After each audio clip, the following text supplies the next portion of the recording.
बच्चों अब हम बात करने वाले हैं numericals EMF of a cell के ऊपर। अच्छा, क्वेश्चन करने से पहले यदि हमारी टॉपिक के ऊपर पकड़ अच्छी हो तो हम क्वेश्चन बहुत आराम से कर पाते हैं। तो उसके लिए हम करने के वाले हैं, थोड़ा सा रिवाइज कर लेते हैं कि इसमें क्या क्या चीज हमने पढ़ी हुई है जिससे कि आप बड़े आराम से कर पाओ। अच्छा, स्टार्ट करने से पहले इस टॉपिक से पहले हम सभी ने ये जान रखा है कि पॉजिटिव टर्मिनल से करंट निकलता है और पॉजिटिव से निकलकर वो नेगेटिव में एंटर कर जाता है। ये चीज हमने पढ़ रखी थी। लेकिन जब बच्चों हमने बात करी कि हमेशा करंट पॉजिटिव मतलब हायर पोटेंशियल से लोअर की तरफ चला तो जाता है, लेकिन लोअर से हायर कैसे जा रहा है वो हमें नहीं पता।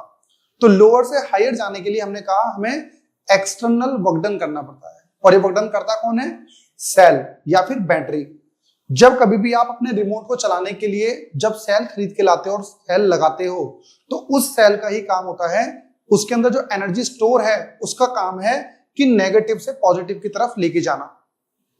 जब वो नेगेटिव से पॉजिटिव की तरफ लेकर जाता है तो उसके केमिकल्स के अंदर आयंस होते हैं, जिसको आप एक इलेक्ट्रोकेमिकल सेल लगाओगे तो उसके अंदर आपको इलेक्ट्रोलाइट्स मिलते हैं।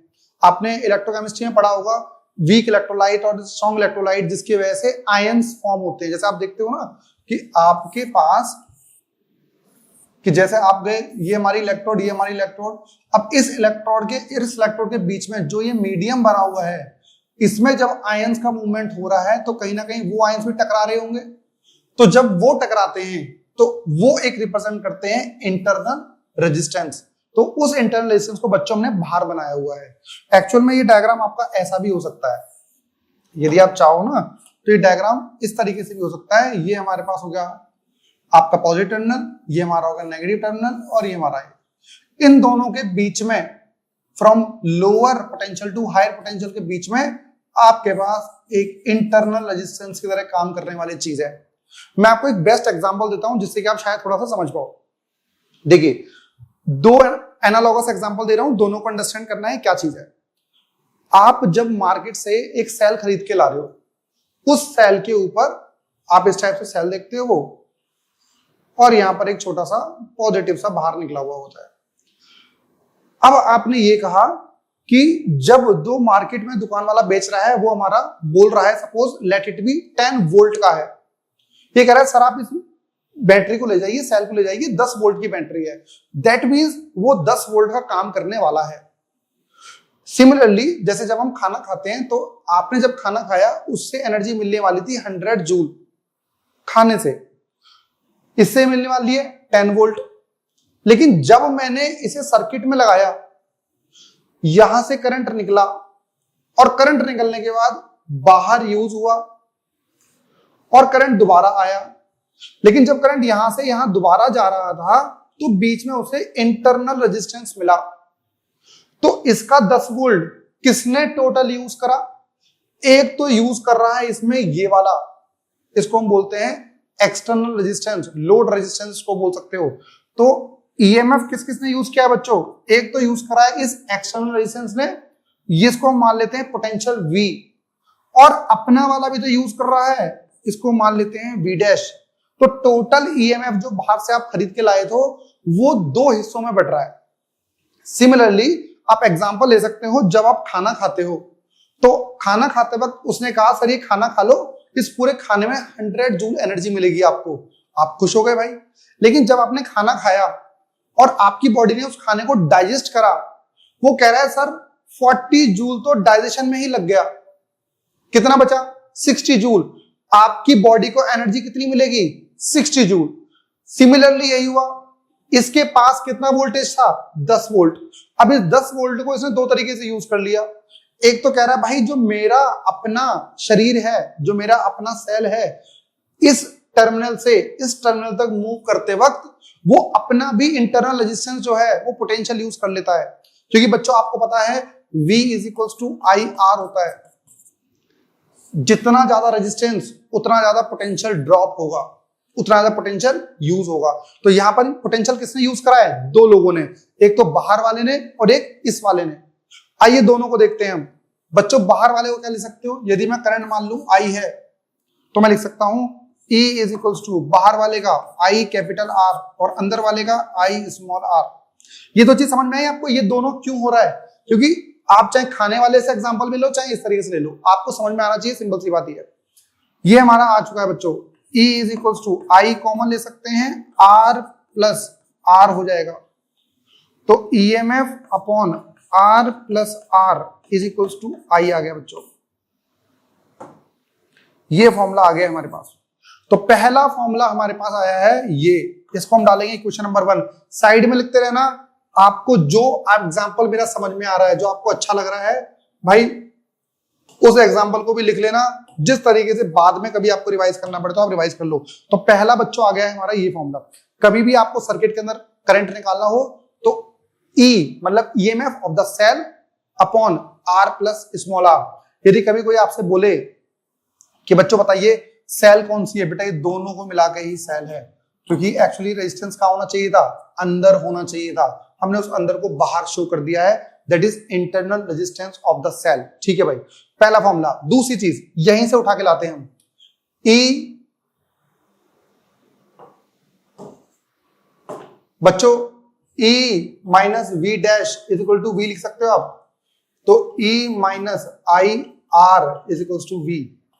क्या है सर ये? बच्चों मेरी बात सुनना, ध्यान से समझना इस चीज को। हुआ क्या है कि जो बाहर वाला टर्मिनल, अच्छा एक बात बताओ, इस पूरे का पोटेंशियल कितना आया, इसका एक्चुअल में कितना था ईएमएफ E, उसमें से इसने कुछ पोटेंशियल अपने ही बॉडी में यूज कर लिया। जैसे हमने बताया 40 जूल तो अपना ही खाने में पचाने में लग गया, तो एक्चुअली में हमें एनर्जी मिलेगी कितने की, सिर्फ 60 जूल की। तो E में से IR माइनस कर दो, अपना पोटेंशियल E जो अपनी ही बॉडी ने इंटरनल रेजिस्टेंस में यूज किया है वो हमारा हो गया IR। अब बाहर कितना दे सकता हूं मैं, V। ये V कौन लेगा, ये वाला रेजिस्टेंस। इसकी जगह 2 रेजिस्टेंस लगे हो, 3 रेजिस्टेंस लगे हो, जैसे भी लगे हो, वो सब इस पोटेंशियल को डिवाइड कर लेंगे। लेकिन ये अब आउटपुट कितना दे सकता है बच्चों, मैक्सिमम आउटपुट कितना दे सकता है, E माइनस IR। बात समझ में आ रही है आपको? ये हो गया दूसरा फॉर्मूला। बच्चों इस V को हम टर्मिनल पोटेंशियल भी बोलते हैं। आप बोलोगे सर टर्मिनल पोटेंशियल क्यों बोला जा रहा है? बच्चों मेरी एक बात समझो, इस सेल को यदि मैं साइड में बना लूं, ये रही सेल, ये रहा हमारा ये, और ये रहा ऐसे, तो इसका EMF ये, इसका R ये। मेरे को एक बात बताइए, इसका नेट कितना आ रहा है, E माइनस IR। इसके अक्रॉस कितना पोटेंशियल होगा, सिर्फ यही। टोटल 10 था, उसमें से 2 उसने यूज कर लिया अपने ही बॉडी के अंदर, कितना बचा, 10 माइनस 2, 8 बचा। तो मतलब कि जो ये बाहर दे सकता है वो कितना है, ये। तो इसके अक्रॉस, A और B के अक्रॉस कितना पोटेंशियल होगा, E माइनस IR। तो इसको टर्मिनल पोटेंशियल भी बोल सकते हो, या ये भी बोल सकते हो पोटेंशियल अक्रॉस द सेल। ये दोनों चीज बोली जा सकती है इसके लिए। चलिए बहुत बढ़िया। और बताइए इसके लिए, एक फॉर्मूला ये हो गया, दूसरा फॉर्मूला ये हो गया, that is very very important, बहुत जगह पर यूज होगा आपके लिए। आगे बताइए सर, नेक्स्ट फॉर्मूला हमारे पास जो आ रहा है, ये हो गया इंपॉर्टेंट, ऐसे मिटा दो। अगली चीज बताइए सर, और क्या है? तो 2 चीज तो हमारी ये आ गई, 2 फॉर्मूले आ गए, एक ही वाला एक ही वाला। आके बच्चों काफी बार इंटरनल रेजिस्टेंस निकालने के लिए भी यूज कर लिया जाता है, इंटरनल रेजिस्टेंस निकालने के लिए यूज कर लिया जाता है। बच्चों कैसे निकालें हम इंटरनल रेजिस्टेंस, इस फॉर्मूले पे दोबारा आते हैं, क्योंकि मेन जो कहानी है वो यही है। अच्छा ये फॉर्मूला भी है, इसको आप 3 भी लिख सकते हो।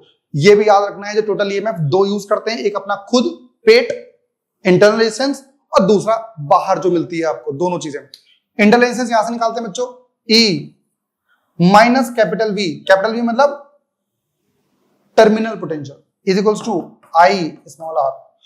तो E minus V upon I is equals to small r आ गया। बच्चों ये हमारे पास आ गया है। क्या ये फॉर्मूला बन सकता है? बिल्कुल बन सकता है, लेकिन दिक्कत ये है कि सर मेरे को करंट तो निकालना ही पड़ेगा इस फॉर्मूले से, मेरे लिए बड़ा काम हो गया। अच्छा इसके अक्रॉस, बाहर वाले के अक्रॉस यदि पोटेंशियल निकालना चाहूं तो कैसे निकालूंगा, पोटेंशियल निकालूंगा V is equals to I R, ये तो होगा। बच्चों यहां से I निकालना चाहूं तो V अपॉन R, I क्या आ जाएगा, V अपॉन R। तो यहां पर इस I के क्या लिख सकते हो आप, E minus V upon R, small resistance. तो फॉर्मूला कितना हो गया हमारा, small r is equal to E minus V upon V into R is equal to small resistance. That is also equation number, ये पहला, ये मान लो इसे बच्चे से मान लेते हैं हम पहला, इसे मान लेते हैं हम दूसरा, इसे हम मान लेते हैं तीसरा, और ये हमारा हो गया फॉर्मूला नंबर 4। तो 4 फॉर्मूले टोटल हमारे पास यहां पे बन रहे हैं, ये चीज आपको ध्यान रखनी है। इससे रिलेटेड कुछ और कंसेप्ट की हम बात करते हैं। सबसे पहले हम बात कर रहे हैं ग्राफ की बच्चों। यदि मैं इन सब का ग्राफ बनाना चाहूं तो कैसे कैसे बना सकता हूं। हमारे पास बच्चों टोटल 4 ग्राफ हैं जो बहुत इंपॉर्टेंट है। 4 ग्राफ आपको याद रखने हैं ये चीज। Graph number 1, graph number 1 EMF versus resistance. EMF versus resistance. मेरे को एक बात बताओ यार, ईएमएफ क्या होता है? जो दुकानदार जब सेल दे रहा था उस सेल पे जो लिखा हुआ था, ठीक है, क्या वो कितने रजिस्टर पर लगाओगे उस पर मैटर करेगा? समझे नहीं आप। देखो ऐसा है कि मैं ये बैटरी लगा रहा हूं, इसको पुराने वाले में लेके चलते हैं। भाई एक बात बताओ, इस ईएमएफ का इस रजिस्टर पे कोई फर्क पड़ेगा? भाई ये तो कैपिटल आर है ना, इसकी जगह 2 ओम ले लो, 3 ओम ले लो, 4 ओम ले लो, 5 ओम ले लो, ये तो कोई मतलब आपको जब वो सेल देता है तो ये तो ना बोलता है कि सर आप इसी चीज पे यूज कर सकते हो, आप और कहीं यूज नहीं कर सकते। भाई इस साइज की सेल को जहां पर भी साइज हो वहां फिट कर दो, कुछ भी चलाओ, आप गाड़ी चलाओ, आप रिमोट चलाओ, जो यूज करना है, तो अलग अलग रेजिस्टेंस का भी यूज कर सकते हो। मेरा समझाने का मतलब ये है कि EMF does not depend on the resistance. जैसे एक एग्जांपल समझो, मैं दुकान से एक थाली, चम्मच और कटोरी लेकर आया, वो ये थोड़ा कहता है कि आप सिर्फ यही खाना खा सकते हो। भाई कोई सी भी रोटी खाओ, चने के आटे खाओ, रागी के आटे खाओ, गेहूं के आटे खाओ, मैदा की खाओ, छोले भटूरे खाओ, कुछ भी खाओ। तो EMF does not depend on capital R. ये कहने का सिंपल सा मतलब है, आप जब देखते हो तो ईएमएफ और आर का जब ग्राफ बनता है, बढ़ाते रहो, उसमें कोई दिक्कत वाली बात नहीं है, ईएमएफ कांस्टेंट ही रहेगा। EMF does not depend on R, EMF is constant. R बढ़ा लो, कम कर लो, ज्यादा कर लो, कुछ भी कर लो, ईएमएफ हमारा कांस्टेंट रहेगा। भाई वो मैन्युफैक्चरर के ऊपर डिपेंड कर रहा है। उसने कहा 10 वोल्ट मतलब 10 वोल्ट, खत्म कहानी। उसके बाद आप कोई सा भी रेजिस्टेंस लगाओ, 2 ओम लगाओ, 3 ओम लगाओ, रेजिस्टेंस बढ़ाओगे तो करंट कम हो जाएगा, रेजिस्टेंस बढ़ाओगे तो करंट कम हो जाएगा, पर ईएमएफ बदलेगा नहीं। 10 वोल्ट का मतलब 10 वोल्ट की ही बात है। आगे बात करते हैं, पहला। दूसरे की बात करते हैं। दूसरा ग्राफ हमारा बहुत फेमस है बच्चों, ये कहता है हमारे पास करंट वर्सेस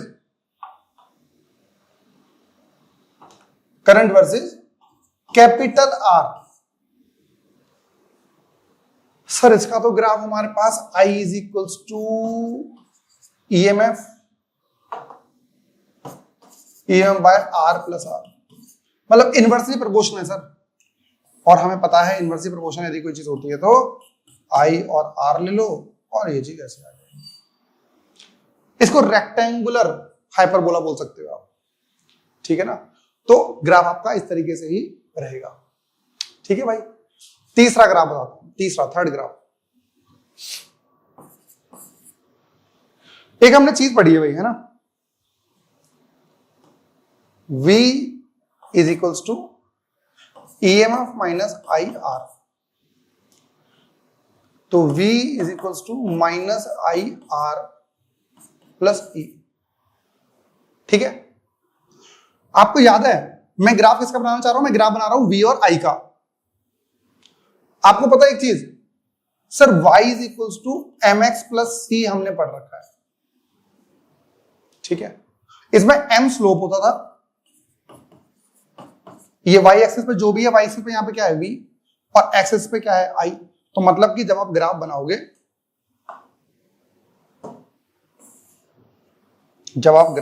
तो क्या ध्यान रखोगे भाई आप कि सर ये v रहना चाहिए और ये I रहना चाहिए, क्योंकि इसे कंपेयर इसे करा रहा। तो I की जगह आ गया है x की जगह आ गया है I। जो x का कोफिशिएंट होता था वो स्लोप होता था, तो आई का कोएफिशिएंट क्या है, तो यहाँ पे स्लोप हमारा बच्चों आ जाएगा माइनस आर। पहली चीज, slope of V I graph is minus R. Slope निकाल लोगे तो आपके पास माइनस आर आ जाएगा, मतलब नेगेटिव ऑफ स्लोप। ठीक है, चलिए बहुत बढ़िया। अब इसे ग्राफ है, इसे शो करके देख लो बच्चों। यदि आई 0 होगा, यदि देखो आपको याद है ग्राफ बनाते क्या करते थे, जैसे हम 3x plus 4y plus equal to 12 लिखते थे। जब x 0 होगा तो बताइए y कितना आएगा, 12/4 3 आएगा। ऐसे निकालते हैं ना पॉइंट। तो इसमें एक i वेरिएबल और एक v। यदि i 0 हुआ तो v हमारा आ जाएगा e। तो ये रहा पॉइंट, इसमें v is equal to e आ गया। मतलब ये कह रहा है जब करंट 0 होगा, करंट 0 मतलब ओपन सर्किट, पॉइंट लिखने वाला है सर, बहुत बढ़िया बात है। ओपन सर्किट, ओपन सर्किट मतलब जब आपने सिर्फ उसे हाथ में पकड़ रखा है, कहीं लगाया तो नहीं है किस सर्किट में, उसे आप ओपन सर्किट बोल सकते हो। ओपन सर्किट मतलब करंट फ्लो नहीं कर रहा। मेरे भाई जब करंट फ्लो नहीं कर रहा, एक बात बताओ, मेरी थाली में जब खाना था तो खाना कितनी एनर्जी दे रहा था, 100 जूल। मुझे पता कब चला कि वो 60 देगा, जब मैंने उसे खा लिया। तो जब सर्किट में उसे लगा लोगे तब पता लगेगा कि उसका इंटरनल रेजिस्टेंस भी पोटेंशियल थोड़ा बहुत खाएगा। तो ओपन सर्किट का मतलब क्या है, ओपन सर्किट में V is equal to epsilon हो जाता है। एप्सिलॉन मतलब ईएमएफ बोल रहा हूं, एप्सिलॉन नहीं होता है, ईएमएफ है। तो यदि कभी कोई आपसे पूछे कि मुझे बताओ कितने केस बन सकते हैं, तो पहला केस तो ये हुआ कि पोटेंशियल, टर्मिनल पोटेंशियल भी ईएमएफ के बराबर हो सकता है। कब, जब ओपन सर्किट हो तो। ठीक है भाई, पहली चीज। तो एक पॉइंट तो ये आ गया। दूसरा पॉइंट बच्चों, यदि ये 0 हो, V 0 हो तो बताइए, V 0 होगा तो इधर चला जाएगा ये, तो क्या हो जाएगा, EMF is equal to IR। तो एक पॉइंट आ जाएगा हमारे पास ये वाला, हाँ या ना। जब ईएमएफ 0 होगा, अच्छा पोटेंशियल 0 है। पहली चीज मुझे बताओ, पोटेंशियल 0 हो सकता है क्या, मतलब बाहर वाला कुछ ले ही नहीं रहा, मतलब सारा किसने ले लिया है, इंटरनल ने। तो ईएमएफ पूरा का पूरा किसके, यदि हमारे पास, यदि केस बनता है if V is equal to 0 तो E इक्वल टू IR आ जाएगा। मतलब अंदर, सेल के अंदर जो केमिकल है ना, उसका इतना ज्यादा रेजिस्टेंस है कि बाहर कुछ दे ही नहीं पा रहा। एक आपको एग्जांपल देता हूं मुझे, कि जैसे मान लो कि आपने खाने में छोले भटूरे खा लिए हैं। छोले भटूरे बेचने वाला कह रहा है कि भाई इसके अंदर 100 जूल एनर्जी मिलेगी, लेकिन जब आप छोले भटूरे खाए और इतना हैवी फूड होता है, आपकी बॉडी ने उसे डाइजेस्ट करने में ही 100 जूल खर्च कर दिए, उस टाइम में आउटपुट एनर्जी कितनी मिलेगी, 0। भाई सारी एनर्जी डाइजेशन में लग गई। यही इक्वल टू IR वाला केस बनना है। तो जब ग्राफ बनाओगे आप, तो ये चीज ऐसे आती है। यहाँ पे I की वैल्यू कितनी आएगी बच्चों, जब आप इसे यूज करोगे तो I हमारा आएगा EMF बाय R। ये आ गया, ये पॉइंट रहा, ये स्ट्रेट लाइन बननी है आपके पास। चीज भी ठीक है, स्लोप नेगेटिव है, देख लो स्लोप 90 से बड़ा है, और इंटरसेप्ट C की वैल्यू ये आ रही है, दैट इज E। तो हमारा ग्राफ बिल्कुल टनाटन ठीक बनना है। तो इस तरीके से आप बोल सकते हो बच्चों कि हमारा जो तीसरा केस बनाया है वो ठीक है। बस आपको ये चीज देखनी है कि स्लोप क्या रहेगा, व्हाट इज स्लोप। तो स्लोप तो मैंने आपको बता दिया, स्लोप हमारा क्या है, माइनस। और वैसे निकालोगे तो हमारा स्लोप क्या रहेगा, परपेंडिकुलर अपॉन बेस। उस तरीके से आप निकाल के वो भी कर सकते हैं। ठीक है भाई, तो परपेंडिकुलर क्या है, E upon I। E upon I is the slope. ठीक है, इस तरीके से आप फाइंड कर सकते हो। केस नंबर 4, केस नंबर 4, यदि अब आपसे कहा जाए किस किस का ग्राफ चाहिए हमें, पोटेंशियल और रेजिस्टेंस का graph, V versus capital R। अब ये मत समझना ये टाइम खराब हो रहा है हमारा, क्योंकि अभी जब मैं ये पढ़ा चुका हूं, तो जब आगे मैं आपको सीबीएसई क्वेश्चन दिखाऊंगा, आप बोलो सर ये तो हम पढ़ चुके हैं। ठीक है ना, इसका फॉर्मूला बताइए। वैसे तो सर आप बोलोगे sir V is equal to IR होता है, तो V is proportional to R। नहीं यार, I भी तो चेंज होता रहता है हमारा। I किसके ऊपर डिपेंड करता है, V इज इक्वल टू, दोनों वेरिएबल है इसमें, कांस्टेंट तो है ही नहीं, प्रोपोर्शनल कैसे लिख दोगे। तो क्या लिखें, I हमारा होता है EMF upon R plus small r into R।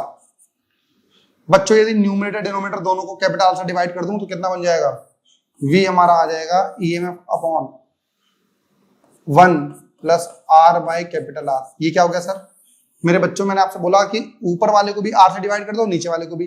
जब कैपिटल R से डिवाइड करोगे तो R अपॉन R 1 आ जाएगा, small r upon capital R ये बच गया, और R अपॉन R 1 आ गया। तो ये हमारे पास एक फॉर्मूला आ गया है। इसमें जब हम देख पा रहे हैं भाई, ये ग्राफ आपके पास बहुत ही इंपॉर्टेंट है, काफी बार पेपर में पूछा गया है। तो ये जो हम ग्राफ ले रहे हैं वो हमारे पास आ गया है, ये V और ये R। वैल्यू पुट करके देखते हैं। Case 1, if capital R equal to 0, हालांकि बहुत रेयर चीज है, पर यदि 0 होता तो क्या होता बच्चों? यदि ये 0 मान लो, ठीक है, जब ये 0 होगा तो ये पूरी वैल्यू क्या हो जाएगी? बहुत बड़ी, इनफाइनाइट। किसी को 0 से डिवाइड कर दो, इनफाइनाइट आता है, not defined. Infinite plus 1 infinite ही रहेगा। अब किसी छोटी सी वैल्यू को इनफाइनाइट से वैल्यू से डिवाइड कर दोगे तो वो छोटी वैल्यू आ जाएगी। तो यहाँ पे V हमारा 0 आएगा, तो R 0 पर V 0 ही है। मैं क्वेश्चन दिखाता हूं आपको, बहुत बढ़िया क्वेश्चन है इसका। ये क्वेश्चन यहां आता हूं, Can I cell of EMF this interrelation small r connected across the variable acceleration this the graph of terminal potential V versus I। तो हमने क्या बोला भाई, पहला केस क्या बनना है हमारे पास? पहला केस क्या बनना है? V और ये 0 0 आ रहे हैं, तो 0,0 तो पॉइंट बच्चों हमारा आ रहा है। केस 2, सपोज मान लो R और कैपिटल बराबर आ जाए, तो ये बराबर आएगा, तो ये R और ये भी कैपिटल R दोनों बराबर हैं, दोनों एक दूसरे से कट जाएंगे, 1 बचेगा, 1 प्लस 1 2 आ गया। V is equals to EMF by 2। Put करके देखें, V is equal to E 1 plus R upon R, काट दो इसे, तो EMF बाय 1 प्लस 1 आ गया, EMF अपॉन 2 आ गया, V हमारा EMF अपॉन 2 आ गया। तो मतलब एक पॉइंट ऐसा आ रहा है जिसमें हमारा पॉइंट R की वैल्यू स्मॉल r पे, E हमारा, जैसे एक पॉइंट ले लो, R की वैल्यू कितनी, R equals to capital R, तो E कितना आ रहा है इस पॉइंट पे? ये पॉइंट आ रहा है, कितना है? E by 2, V is equals to E by 2। ठीक है भाई। केस 3, व्हेन R आपका इन्फिनिटी हो जाए, तो बच्चों R अपॉन इन्फिनिटी किसी भी चीज को बहुत बड़ी से डिवाइड करो तो 0 के बराबर आ गया, तो 0 upon this V is equal to E आ गया, मतलब कांस्टेंट आ जाएगा। यदि R इनफाइनाइट हो जाएगा, यदि R इनफाइनाइट हो गया तो सारा पोटेंशियल वही चूज कर लेगा। जैसे ना आप 100 जूल की एनर्जी लो, खाया आपने, डाइजेशन हुआ, लेकिन आपको आज इतना काम करना है, तो आपने क्या करा, जो एनर्जी थी डाइजेशन वाली वो सारी बॉडी से सोख ली। हालांकि पॉसिबल नहीं है प्रैक्टिकली, लेकिन बॉडी ने जो डाइजेशन कर लिया वो कहीं पुरानी वाली एनर्जी से कर लिया। मतलब हमारी बॉडी में कुछ ना कुछ एनर्जी स्टोर होती है ना। अब इस वाले केस में क्या पॉसिबल होगा, जब R इनफाइनाइट हो गया, बाहर वाला जो सर्किट है उस वो रेजिस्टेंस इनफाइनाइट प्रोवाइड कर रहा है, तो सारा का सारा V आपका क्या हो जाएगा, कांस्टेंट हो जाएगा भाई। सारा का सारा कहां चला गया, V में। अब ये मतलब ये हमारा आ रहा है पॉइंट ऐसे। अब ये ग्राफ जो आपके पास है इनवर्सली प्रोपोर्शनल ग्राफ है, जब आप इसे बनाओगे तो थोड़ा सा ऐसे चला जाएगा और थोड़ा सा कांस्टेंट हो जाएगा ये। यदि आप इस ग्राफ को देखते तुम्हारा ग्राफ बनेगा ये वाला, ये E आ रहा है, देख रहे हो, कांस्टेंट। इसमें स्टार्टिंग से कांस्टेंट है, स्टार्टिंग में तो कांस्टेंट हो नहीं सकता क्योंकि 0 से भी स्टार्ट होगा, तो ये वाला हो सकता था, लेकिन उसके बाद फिर कांस्टेंट हो रहा था तो वो आया ही नहीं, तो एक ग्राफ आपके पास बच रहा है ये। तो आंसर इज जो भी ये रहा होगा ABCD।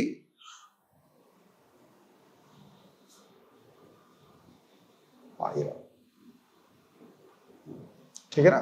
ऑल इंडिया 2020 के अंदर आया हुआ क्वेश्चन है ये, बहुत ही बेहतरीन क्वेश्चन है। मतलब आपसे सिर्फ ये पूछा गया V और R का ग्राफ बता दो, तो मैंने आपको बोला टोटल 4 ग्राफ है मेरे भाई, आप इसके अलावा कोई ग्राफ देखोगे नहीं। ये 4 ग्राफ हैं, इस 4 को कहीं अच्छी जगह लिख लो जिससे कि आपको याद रहे, इसके अलावा कुछ मिलेगा नहीं आपको पेपर में। आइए क्वेश्चन स्टार्ट करते हैं हम। कह रहा है बच्चों ये DC circuit, current inside the battery and outside the battery respectively are, कैसे होता है भाई बताइए, क्या होता है कि आउटसाइड द बैटरी और इनसाइड द बैटरी क्या होता है, आइए देखते हैं। बच्चे ये रहा हमारा सर्किट, ये चीज हमारे पास आ गई है, ये रहा। बैटरी के बाहर देखोगे तो करंट पॉजिटिव टू नेगेटिव की तरफ जाता है, और अंदर देखोगे तो नेगेटिव टू पॉजिटिव आता है। तो inside the battery current negative to positive और बाहर पॉजिटिव टू नेगेटिव, बाहर पॉजिटिव टू नेगेटिव और अंदर नेगेटिव टू पॉजिटिव, इस तरीके से। तो कौन सा गेट है? Positive to negative. ये बोल रहा है inside the battery and outside. तो पहले जो लिख रखा होगा वो इनसाइड वाला होगा। तो इनसाइड तो बच्चों क्या होता है? Negative to positive, negative to positive. ये दो ऑप्शन है, नेगेटिव पॉजिटिव, नेगेटिव पॉजिटिव। बाहर पॉजिटिव नेगेटिव, इसमें क्या है? नेगेटिव टू पॉजिटिव नहीं, बाहर पॉजिटिव टू नेगेटिव और अंदर नेगेटिव टू पॉजिटिव। ठीक है, सी ऑप्शन हो गया। ये 2022 का एमसीक्यू क्वेश्चन है भाई, मतलब इतना बेसिक क्वेश्चन आपसे पूछा जा सकता है। ओहो, ये तो क्वेश्चन बहुत बढ़िया आ गया, 2023 के पेपर में आया हुआ है। क्या बोल रहा है बच्चे? ये स्मॉल आर का फॉर्मूला अभी हमने निकाला था, E minus V upon R, क्या? V into R. कौन सा ऑप्शन है हमारे पास? V upon are. ये पीछे जाकर देखोगे तो मिल जाएगा, मैं ये ऑप्शन लिख रखा है ना हमने, पहले ही पेज पे लिखा था। ये देखो, पहला ही पेज कहाँ गया हमारा? ये पहला, फोर्थ फॉर्मूला हमारा। तो मैंने आपसे बोला ना, अब आपको क्वेश्चन करने में टाइम लगेगा, जल्दी जल्दी क्वेश्चन कर लेंगे हम। 2022 में क्वेश्चन आया हुआ है, एक car battery is charge by 12 volt. ठीक है भाई, वी दे रखा है हमको, बहुत बढ़िया था, 12 वोल्ट दे रखा है। Store in its energy is joule, तो वर्क डन दे दिया या एनर्जी दे दी 7.2 into 10 to the power 5 joule. बच्चों निकालना क्या है हमको? चार्ज निकालना है, क्यू। क्यू वाला कोई फॉर्मूला पढ़ा है? बताओ बताओ बताओ। V is equals to work done per unit charge होता था, V is equals to work done per unit charge. निकालना क्या है हमको? चार्ज ही निकालना है। तो चार्ज इक्वल टू कितना आ गया? Work done per unit voltage. मतलब हालांकि इस पार्ट का क्वेश्चन नहीं है, पर एग्जांपल देख के ऐसा लग रहा है कि इस चैप्टर का ही है। तो वर्क डन हमारा कितना हो? 7.2 10 to the power 5 upon potential कितना है? 12। इसे इधर ले आइए तो 72 10 टू द पावर 4 अपॉन 12 काट दो तो 6 आ जाएगा। तो 6 into 10 to the power 4 joule. अच्छा, कुलाम आएगा, चार्ज है ना। अच्छा जी, कुलाम और जूल दोनों दे रखे हैं। कुलाम है हमारे पास, चार्ज है, तो ये रहा। सेम आंसर तो नहीं है, बट एक जगह दो जगह जूल और दो जगह कुलाम दे रखा है। ठीक है, नेक्स्ट कह रहा है EMF of a cell is always greater than terminal potential, why? Give reason. देखिए मेरी बात समझो, ये कह रहा है, पहली चीज से कह रहा है कि a cell is E, draw the current I, right the relation between terminal potential in terms of V निकालना है। तो V हमारे पास फॉर्मूला होता है E माइनस आई आर। दोनों तरीके से पूछा जा सकता है। 2013 में अलग कुछ पूछा गया, एक साइड में और एक में ऐसे। कह रहा है ईएमएफ ऑफ द सेल, इस सेल का जो ईएमएफ है ऑलवेज ग्रेटर होगा टर्मिनल पोटेंशियल से। तो वो टर्मिनल पोटेंशियल क्या है ना, ईएमएफ दो जगह पर एनर्जी खर्च करता है, दो जगह पोटेंशियल खर्च करता है, एक तो अपने इंटरनल रेजिस्टेंस में और एक टर्मिनल पोटेंशियल पे। तो मुझे एक चीज बताइए, टर्मिनल पोटेंशियल मतलब आउटपुट है उसका, तो आउटपुट बड़ा कैसे हो सकता है सेल से? मतलब ऐसे समझो 10 वोल्ट का सेल खरीद के लाए और वो सेल जो आउटपुट दे रहा है वो 20 वोल्ट। मतलब बताओ क्या मजेदार सेल खरीद के लाए हो आप, 10 वोल्ट का सेल था और 20 वोल्ट आउटपुट दे रहा है। मतलब आपने किसी से कहा कि भाई मेरे लिए दूध की थैली ले आएगा, उसने कहा ठीक है भाई, 40 रुपए की दूध थैली आ रही थी और आपने पैसे दिए 20, तो 20 रुपए इनपुट दिया और 40 रुपए की दूध थैली वो खरीद के ले आया। तो मैं तो बोलूंगा भाई उस इंसान को डेली बोलो 2000 रुपए उसे दिया करो और 4000 रुपए दूध को लेकर आ जाएगा आपके लिए। मतलब अलग ही केस चल रहा है हमारा, तो कभी नहीं हो सकता भाई। सॉरी, हुआ क्या कि ये कह रहा है कि क्यों नहीं हो सकता भाई, V is equal to E minus I R है ना, कैसे हो जाएगा? अच्छा, हो सकता है कब? जब आप कभी बैटरी की चार्जिंग करो तो V is equal to E भी होता है, कब? ओपन सर्किट में। V is equal to E minus I R भी होता है, कब? नॉर्मल, जब करंट बैटरी से निकल रहा हो, current drawn from the cell. V is equal to E plus I R भी होता है, कब? चार्जिंग ऑफ ए सेल, जब सेल को चार्ज करोगे तब। तो दो केस आपको, मतलब हालांकि ये मिलेगा लेकिन चार्जिंग वाले केस में मिलता है बस। जनरली देखो चार्जिंग में तो भाई आउटपुट आप और कहीं से भी दे रहे हो ना, दो ऐड हो गए फिर तो। जैसे आप कहीं मोबाइल को चार्ज करते हो तो उस टाइम पे आप किसी और की सेल की बैटरी दे रहे होते किसी को, तो वैसे आप देखोगे तो यही दो केस बन सकते हैं, दोनों बराबर हो सकते हैं लेकिन बड़ा ही नहीं हो सकता उससे। जब भी आप चार्जिंग करोगे तो आपके पास V जो टर्मिनल पोटेंशियल है वो EMF से बड़ा हो सकता है, ठीक है। कब? During charging only. पर उसने ऐसा कुछ पूछा नहीं है, ऑलवेज ग्रेटर पूछ रहा है तो बता दो ये फॉर्मूला होता है तो ऑलवेज ग्रेटर रहेगा, E is always greater then मतलब V, ठीक है ना, ये बोल रखा है। अगला क्वेश्चन ये कह रहा है कि internal resistance of a cell is constant. आइए ये चीज से हमारे पास एक इंटरनल रेजिस्टेंस के ऊपर हम नजर डाल पाएंगे। What is internal resistance? मैंने आपको बताया कि जब आप दो इलेक्ट्रोड लगाते हो तो दो इलेक्ट्रोड के बीच में जो मीडियम रहता है उस मीडियम में वाटर रहेगा और आप स्ट्रॉन्ग या वीक इलेक्ट्रोलाइट डालोगे और वो इलेक्ट्रोलाइट इनके पॉजिटिव और नेगेटिव नेचर की वजह से मूवमेंट करते हैं। ये अब जब वो मूवमेंट करेंगे तो आपस में टकराएंगे, तो जब वो टकराएंगे तो वो उसको रेजिस्टेंस प्रोवाइड होगा, इसको हम बोलते हैं internal resistance of the cell.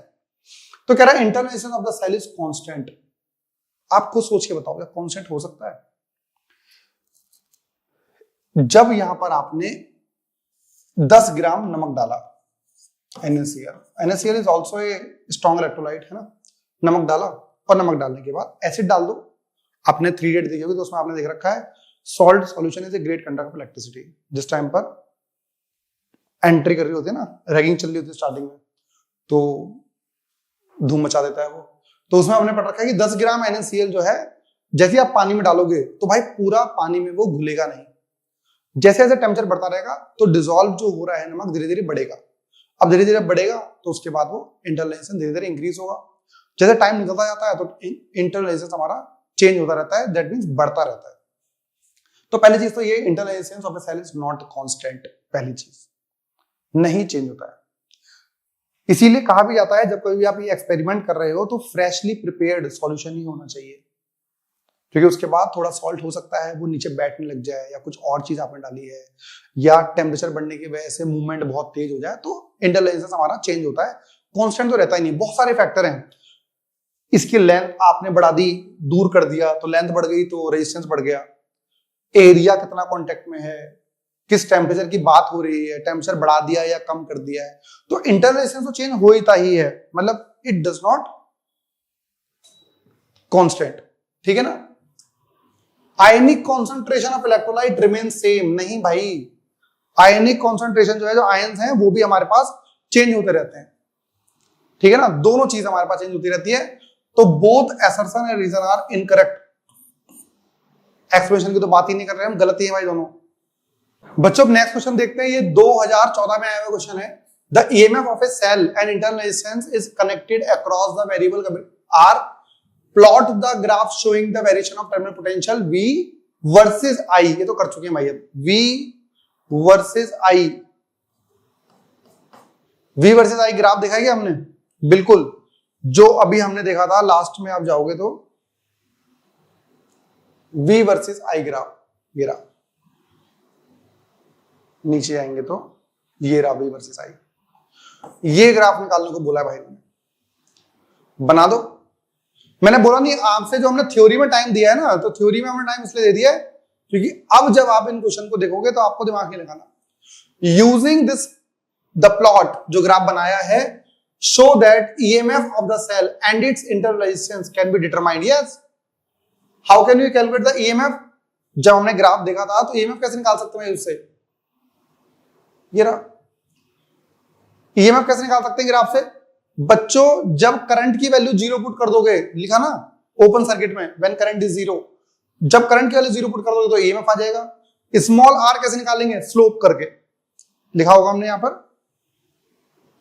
Slope slope slope slope slope. ये रहा slope of V versus I graph, उसका नेगेटिव जो होता है वो हमारा इंटरनल रेजिस्टेंस होता है। तो आपको दोनों बताने पड़ेंगे भाई। When I is equal to 0, open circuit में आपके पास V equal to EMF होता है, और दूसरा ये वाली चीज ग्राफ बनाओगे तो बता दोगे। वैसे हमने ग्राफ हमने वैल्यू लेकर ही बना रखा है, तो अपने आप वहां से समझ में भी आ रहा है कि हमने वैल्यू लेने के बाद ईएमएफ दोनों चीजें निकाल सकते हैं। ठीक है, आगे लो सेम ही क्वेश्चन आ गया हमारे पास। ये क्वेश्चन हमारे पास आया 2021-22 के सैंपल क्वेश्चन पेपर में। क्या कह रहा है ये बच्चों, VI ग्राफ दे रखा है, लो कंफर्म हो गया, सही भी है हमारा। क्या कह रहा है ये इंटरनल रेजिस्टेंस निकालना है। भाई इंटरनल रेजिस्टेंस किसके बराबर होता है? स्लोप के। स्लोप मतलब perpendicular upon base tan theta. Perpendicular कितना है 5.6, बेस कितना है 2, काट दो 2.8 ओम आ गया। लो बेकार क्वेश्चन, लेकिन बेकार क्यों था? जब आपकी थ्योरी अच्छी थी। तो ये तो हो गया, अगला भी सेम आ गया। ये क्वेश्चन अच्छा है भाई हमारे पास 2015 ऑल इंडिया में आया हुआ है। कह रहा है a cell of EMF E R across this, plot the graph V and capital R, V versus capital R कर चुके हैं अभी हम, V वर्सेस I कर चुके हैं। मतलब दोनों तरीके से आप देख सकते हो, जिस भी मतलब आप जो पहले ऑलरेडी कर चुके हो तो हमारा काम हो गया है। It is found that capital R equals to, हाँ जी क्वेश्चन हमारे पास आ गया है, ये हम देखते हैं क्या कह रहा है question. It is found that capital R and I current 1 ampere when R is increased. देखो बच्चों, ये सर्किट होता है हमारा, इसमें स्मॉल r होता है, इसमें कैपिटल R होता है, इसमें करंट होता है I, ये E, ये स्मॉल r, ये कैपिटल R। इसने क्या बोला है, केस नंबर 1, कैपिटल R जब हमारा 4 ओम है तो करंट हमारा बच्चों 1 एम्पीयर है। रिलेशन क्या होता है बच्चों हमारा, E is equals to V plus V dash, E is equals to I R plus R। ठीक है, तो E हमारा रहा ये, हमें नहीं पता, I 1 ampere, R 4 plus small r, तो आपका आ गया E is equal to 4 plus small r। ठीक है, पहले क्वेश्चन। फिर बच्चे कह रहा है कि resistance is increase to 9 ohm. Case 2, resistance आपका कर दिया गया है, जो R डैश आपने कर दिया है वो 9 ओम कर दिया है। जो करंट I डैश हमारा आ गया है वो हमारा क्या है बच्चों 0.5 ampere. Find the value of EMF and this. बच्चों रेजिस्टेंस बढ़ाया आपने, सेल तो नहीं चेंज करी ना, तो EMF तो सेम रहा आपका। तो EMF is equals to, current बदला है, करंट हमारा आ गया 1/2 R प्लस R। बच्चों R कितना हो गया 9 और प्लस स्मॉल r, वो भी नहीं बदला। जब EMF ही नहीं बदला, जब सेल ही नहीं बदली तो स्मॉल r कैसे बदल जाएगा। तो ये हमारे पास आ गया है 2 times of E is equals to 9 plus R। This is equation number 2। अच्छा 1 से E की वैल्यू पुट कर दें क्या हम, 1 से, जैसे बच्चों 1 में क्या है E की वैल्यू दे रखी है, तो चेंज करना चाहें तो क्या कर लोगे आप, 2 E की वैल्यू कितनी है 4 plus R is equals to 9 plus R, 2 4 जा 8 plus 2R is equals to 9 plus R। बच्चों इस 8 को उधर ले जाइए, R को उधर ले जाइए, तो R is equals to 9 minus 8, R is equals to 1 ohm आ गया। बस R की वैल्यू यहां पुट कर दो, तो E is equals to 4 plus 1, EMF is equal to 5 volt आ गया। हाँ है ना, बहुत ही बेसिक क्वेश्चन है बच्चों। ये हमारे पास आया हुआ है 2015 के अंदर। मैं एक बार आंसर कोशिश करूं चेक करने की इसकी, कि क्या ऐसा कोई क्वेश्चन है हमारे पास। आंसर यही रहेगा, यदि कुछ करेक्शन होगा भाई एक ऐसे ह्यूमन बीइंग, तो आप देख लेना और बता देना सर इसमें थोड़ी बहुत कैलकुलेशन मिस्टेक थी। कमेंट में आप दे दोगे तो बाकी बच्चे भी सही कर लेंगे। इस क्वेश्चन नंबर को हम नाम दे देते हैं 9। कौन सा है 12 फुल स्लाइड है, 12 स्लाइड है, तो 2 स्लाइड में तो हमने वो करा था, तो ये क्वेश्चन हमारा लगभग 10 रहा होगा। ठीक है, अच्छा एक क्वेश्चन हमारा सेम भी था, तो ठीक है हमारा 9 ही रहने दो। ठीक, आगे बात करते हैं। क्या कह रहा है भाई, सेम क्वेश्चन आ गया 2023 में, 2017-18 में सेम क्वेश्चन आया हुआ है। ग्राफ पूछ रखे हैं भाई किस किसके, this internal resistance, draw the plot of the showing V और R, ठीक है, एंड द I। ठीक है भाई, आगे चलिए नेक्स्ट क्वेश्चन। हाँ जी भाई, कह रहा वोल्ट मीटर ऑफ रेजिस्टेंस इतना is connected across the cell of EMF इतना, एंड इंटरनल रेजिस्टेंस हमारा जो है वो 2 ओम है। पोटेंशियल डिफरेंस बताइए अक्रॉस पोटेंशियल डिफरेंस। बच्चों इन्होंने क्या करा है, मतलब इन्होंने जो कनेक्शन कर रखा है, ये हमारी सेल हो गई, ये हमारे पास हो गया, और इन्होंने जो कनेक्ट कर रखा है रेजिस्टेंस के अक्रॉस, वो पोटेंशियल डिफरेंस कनेक्ट कर दिया है। वोल्ट मीटर जो हमारा है उसका रेजिस्टेंस है 998 ohm, is connected across the cell इतना, एंड इंटरनल रेजिस्टेंस 2, तो 2 वोल्ट का ये रहा और 2 ओम का ये रहा, स्मॉल आर की वैल्यू ये रखी है, ठीक है। यहां से करंट गया होगा तो यहां से आपके पास इसमें भी जा रहा होगा, और इसके क्रॉस ही यूज कर रखा है इन्होंने वैसे, तो इसको नहीं भी मानोगे तो काम चल जाएगा वैसे। और वैसे भी बच्चों ये पैरेलल में था तो पोटेंशियल आपका सेम ही रहेगा, लेकिन रेजिस्टेंस बदल जाता। यस, ये बात बिल्कुल ठीक है। तो इसमें सेल के अक्रॉस, भाई ये रही सेल, ये रही सेल, और इस सेल के अक्रॉस उन्होंने क्या लगा दिया है, वोल्ट मीटर लगा दिया, डायरेक्ट सेल उठाई और वोल्ट मीटर से कनेक्ट कर दिया, ठीक है। तो इस पूरे सर्किट में 2 रेजिस्टेंस है। टोटल रेजिस्टेंस की बात की जाए, टोटल रेजिस्टेंस की बात की जाए, बात करोगे तो capital R plus small R आ जाएगा, विच इज 998 प्लस 2, 1000 ओम आ गया, ठीक है। ईएमएफ दे रखा है, करंट निकाल लोगे, आई इज इक्वल टू क्या फॉर्मूला था हमारे पास, E upon R plus R. ये हमारा कितना है 2 और ये हमारा है 1000, तो आई इज इक्वल टू हमारा आ जाएगा 2 × 10⁻³ ampere. This is the current. इस सर्किट में जो करंट है 2 × 10⁻³ एम्पेयर करंट जा रहा है हमारे पास, विच इज आई। और बताइए सर, कह रहा potential difference across the voltmeter बताइए, ठीक है। तो पोटेंशियल डिफरेंस बता देते हैं, V इक्वल टू कितना होगा बेटा इसके across, V equal to I R. तो V कितना है बच्चों 2 × 10⁻³ और R कितना है 998। अब 998 को मल्टीप्लाई करोगे तो कितना आ जाएगा, ये हमारा आ जाएगा 1996 × 10⁻³ अब डेसिमल उधर ले जाओगे तो 1.996 ओम आ गया। फिर क्या पूछ रहा है बच्चों, error in the reading of the volt meter.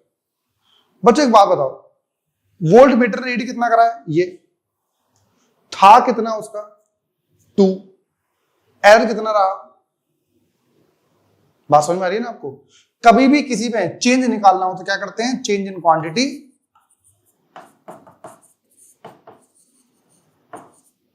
Upon original या इनिशियल क्वांटिटी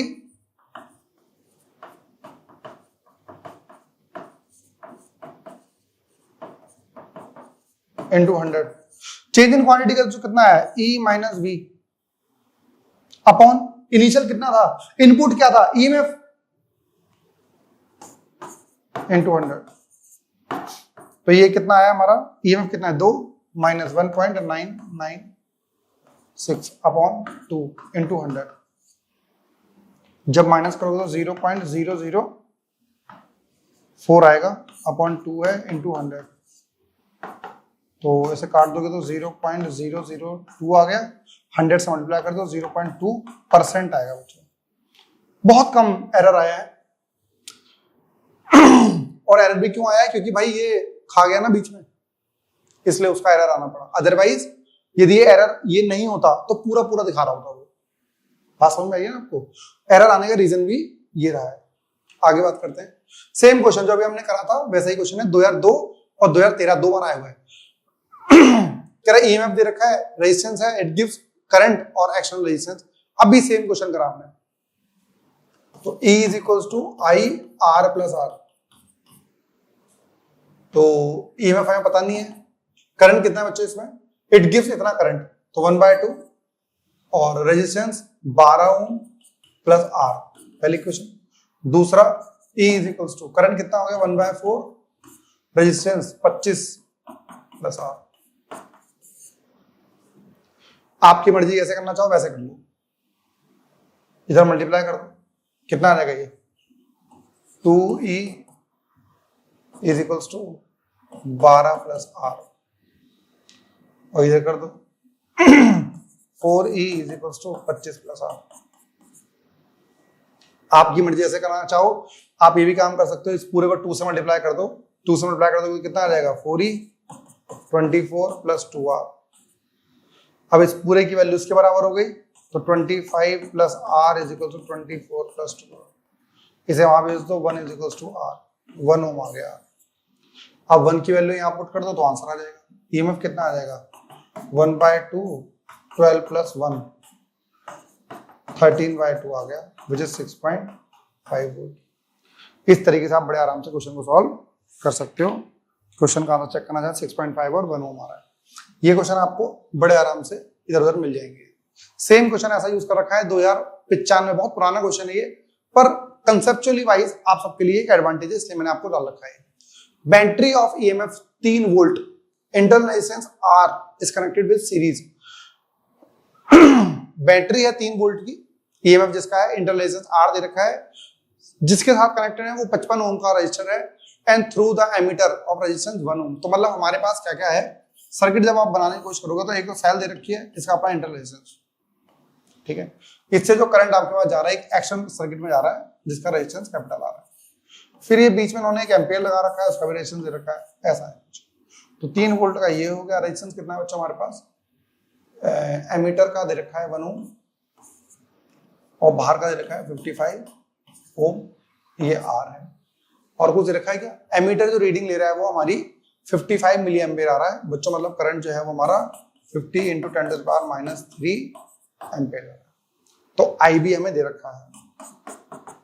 सबसे बड़ा टास्क क्या होता है बच्चों में, टोटल रेजिस्टेंस निकाला, टोटल रेजिस्टेंस, मतलब टोटल रेजिस्टेंस कितना होगा बच्चों, 55 सीरीज में है ना, +1 और प्लस स्मॉल r, तो capital R = 56 plus small r आ गया, ठीक है। I क्या होता है, EMF अपॉन टोटल रेजिस्टेंस, कितना 56 प्लस R। I कितना है 50 × 10⁻³ इज इक्वल्स टू, EMF की जगह 3 आ गया और 56 प्लस R आ गया, मल्टीप्लाई कर दो उसको। यदि आप इसे वैसे करोगे तो कितना आ जाएगा बच्चों, ये डेसिमल हटाओगे तो आ जाएगा 50/100 is equal to 3/56 plus R, multiply कर दो।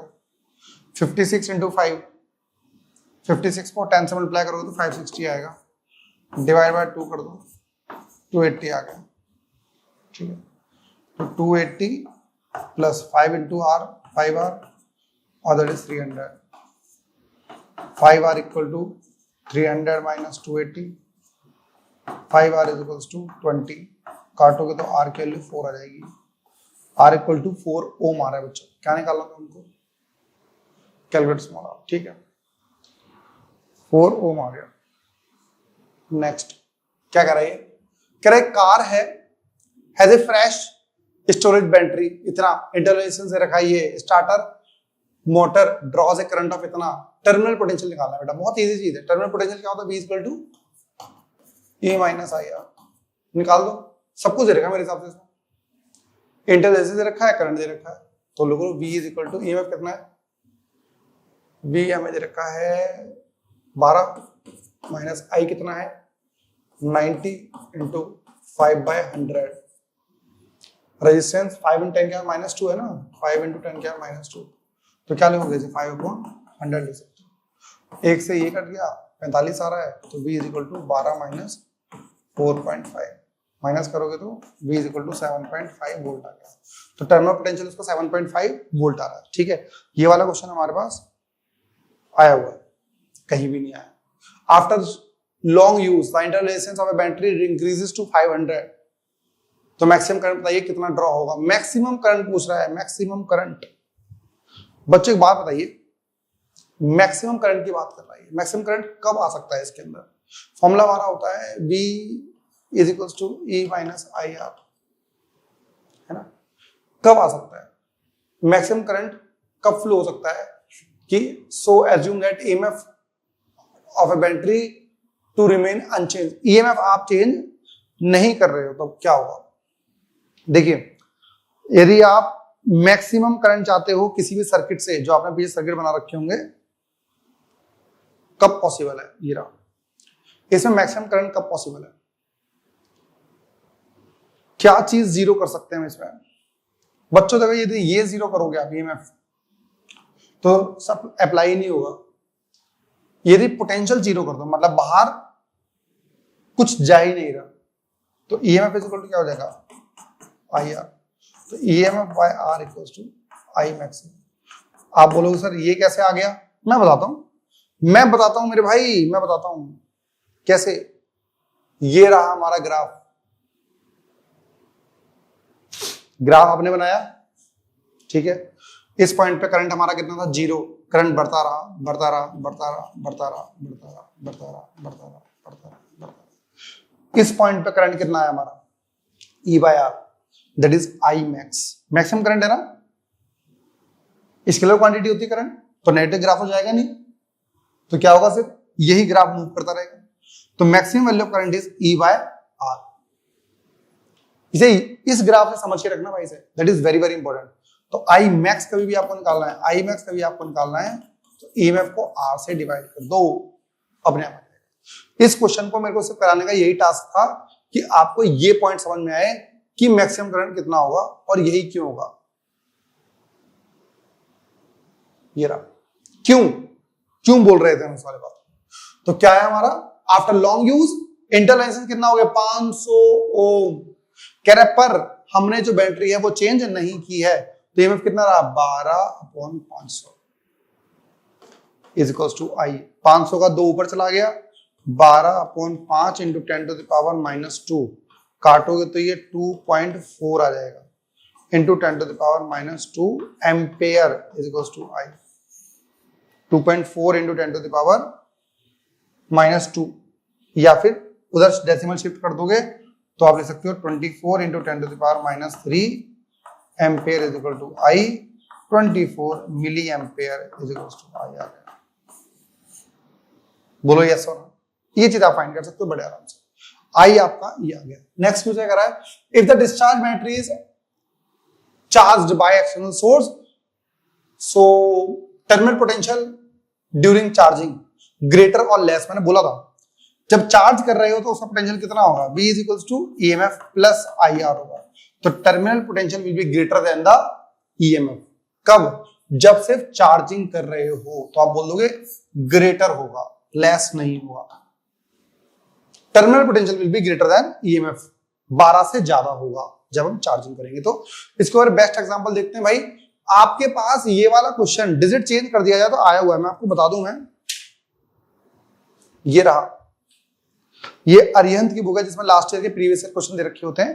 तो काफी सारे क्वेश्चन हम इससे उठाते हैं, इधर उधर से उठाते हैं, या फिर मैं आपको एक छोटी सी वीडियो बना कर दे दूंगा जिसमें आप सभी प्रॉपर सीबीएसई की साइट से जाकर डाउनलोड कर सकते हो। उसमें जिप फाइल आती है, जिप फाइल कन्वर्टर यदि मोबाइल में तो ठीक है, अदरवाइज लैपटॉप में तो जनरली होता है, या फिर डाउनलोड कर लेना तो आप उसमें सारी साइट्स मिल जाएंगी, सारे क्वेश्चंस कैसे मिलते हैं। ठीक है भाई। तो इसमें क्वेश्चन आया हुआ 2020 और 21 का सैंपल पेपर का क्वेश्चन भी है, तो लगभग सेम है। इसमें उन्होंने डायग्राम बनाने के लिए क्या रखा है, और इसकी बात करते हैं क्या कह रहा है ये, कह रहा है battery of EMF 12 volt, internal resistance इतना दे रखा है, लगा देते हैं भाई। चलिए आइए बैटरी लगाओ फटाफट जल्दी से। ये रहा बैटरी और एक इंटरनल रेजिस्टेंस, ठीक है। आगे बताइए, बैटरी जो है वो 12 वोल्ट की है, इंटरनल रेजिस्टेंस हमारा 0.5 ओम का है, ठीक है। Is to be charge by battery charger at supply of 110 volt. बच्चों जब चार्जिंग करते हैं ना, जैसे चार्जर है ये, बैटरी को चार्ज कर रहे हो चार्जर के थ्रू, 110 वोल्ट डीसी सप्लाई कर रहा है। अच्छा, ये पोटेंशियल ज्यादा है तो इसका पॉजिटिव, इसके पॉजिटिव से कनेक्ट होना चाहिए, मतलब ऐसे करंट आना चाहिए ऐसे, और यहां से करंट इधर जाएगा, तो नेट ईएमएफ कितना हो जाएगा बताना जरा। नेट ईएमएफ 110 से इधर आ रहा है, 12 से इधर जा रहा है, 110 minus 12, 98 volt is the net EMF. मतलब सर्किट में जो करंट फ्लो करेगा 98 की वजह से करेगा। आगे देखते हैं हम, how much resistance to be connected in series so that batteries limit charging is 5 ampere. कह रहा 5 एम्पीयर करंट जा रहा है भाई। 5 एम कौन सा वाला होगा, इधर वाला, नेट ईएमएफ की वजह से। तो फॉर्मूला क्या बनेगा, current is equals to EMF net EMF, sorry net EMF upon resistance.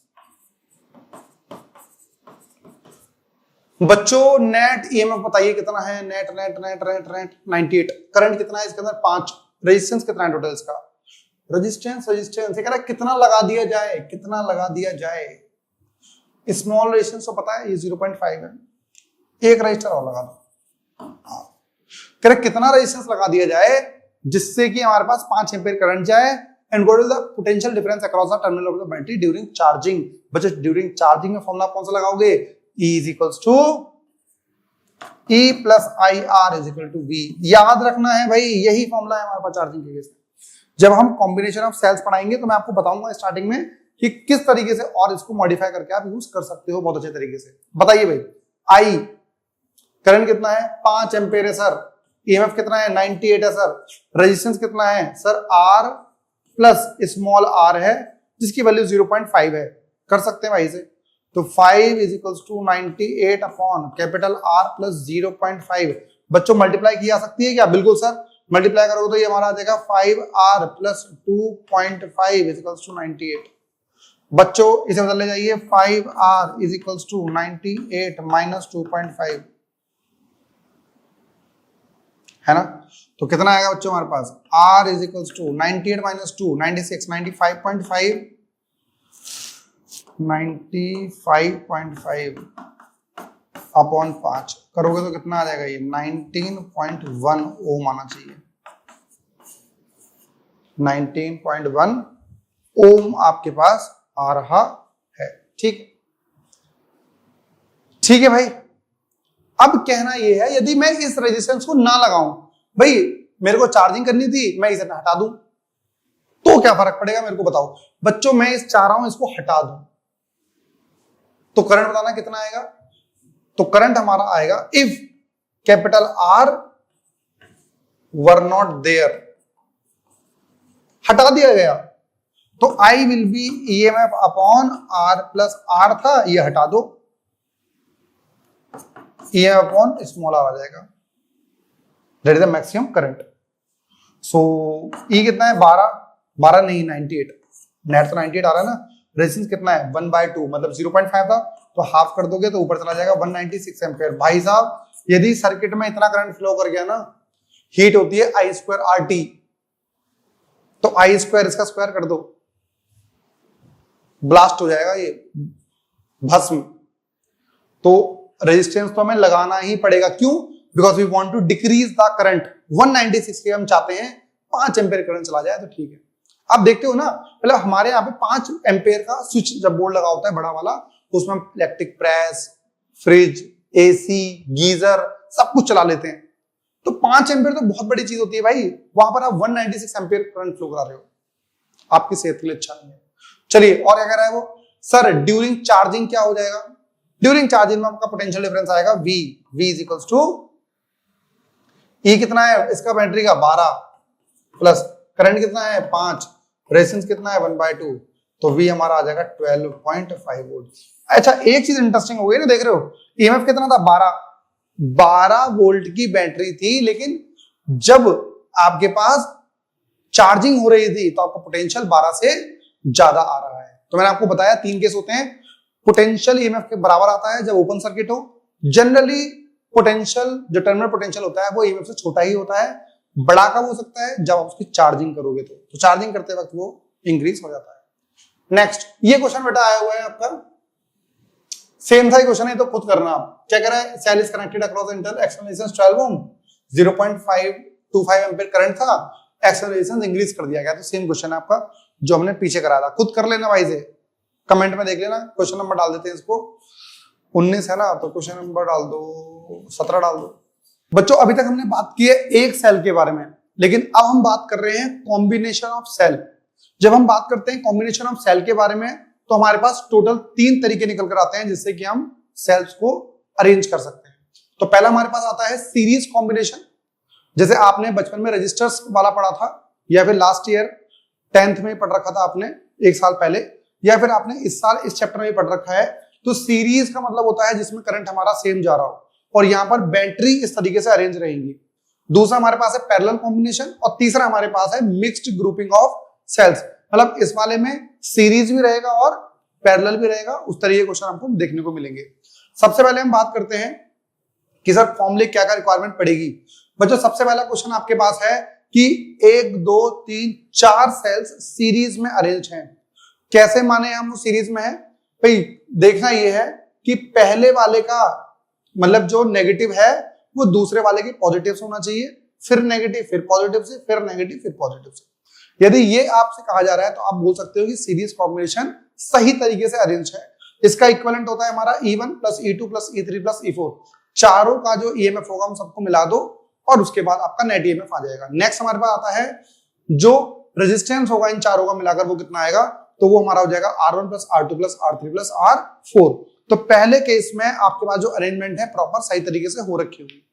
लेकिन हमने केस 2 ये देखा कि काफी बार ऐसे भी क्वेश्चन आए हुए हैं सीबीएसई के अंदर कि देखो बच्चों यहां से जो करंट निकल रहा था इस वाले में एंटर कर रहा है, क्यों? क्योंकि ये इसका पॉजिटिव कनेक्टेड है इसके नेगेटिव से। लेकिन बच्चों इन दोनों में यदि हम देखें, अब इसका नेगेटिव इससे कनेक्ट होने का मतलब क्या है, मतलब इसकी ग्रुपिंग थोड़ी गलत हो रखी है या अलग तरीके से हो रखी है। गलत कैसी है? गलत इसलिए है क्योंकि हम जनरली जो सीरीज में कॉम्बिनेशन यूज करते हैं उसमें हमारा टारगेट होता है कि हम सभी का ईएमएफ ऐड कर दें। लेकिन बच्चों इसमें इन दोनों का तो ऐड हो रहा है लेकिन इसका हो रहा है माइनस। अब इसमें यह भी हो सकता था कि शायद इसका ईएमएफ इन दोनों के ईएमएफ से ज्यादा होता, तो E3 माइनस E1 और E2 कर रहे होते, तो उसका हमारा फॉर्मूला था E3 minus E1 minus E2।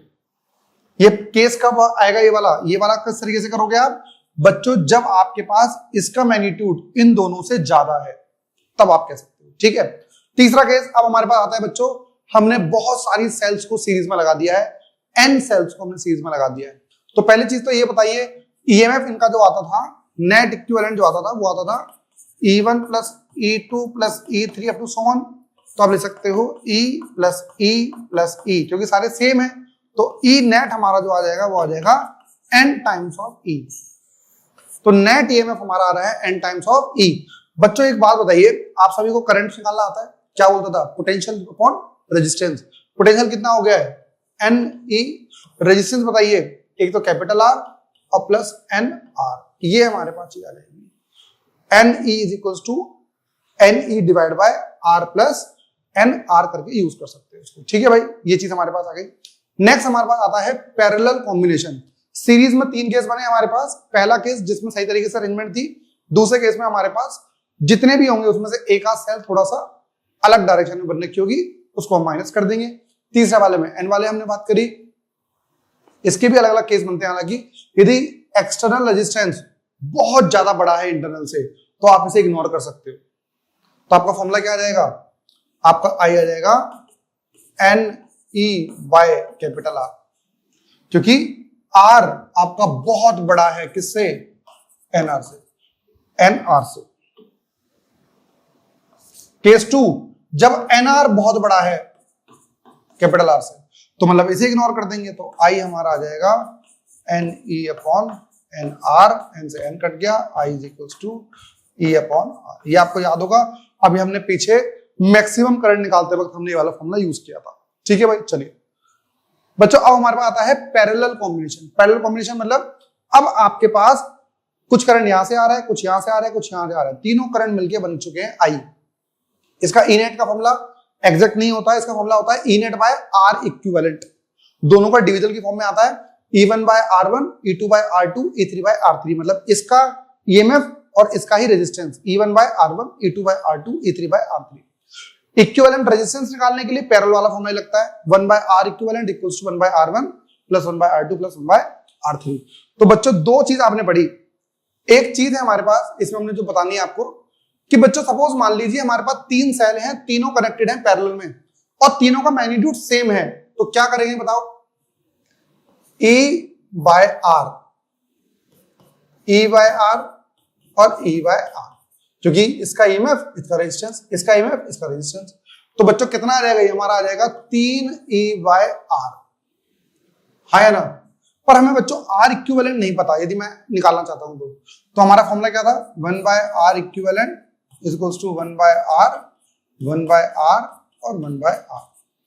बच्चों इसे ऐड कर दोगे तो हमारा आ जाएगा 3 बाय R। उल्टा कर दोगे तो R इक्विवेलेंट हमारा आ जाएगा R बाय 3। ये चीज हमारे पास है। R इक्विवेलेंट हमारा कितना हो जाएगा? R by 3। ईएमएफ और R का ये रेशियो आ गया, ठीक है। अब इसे हम आगे क्या करें?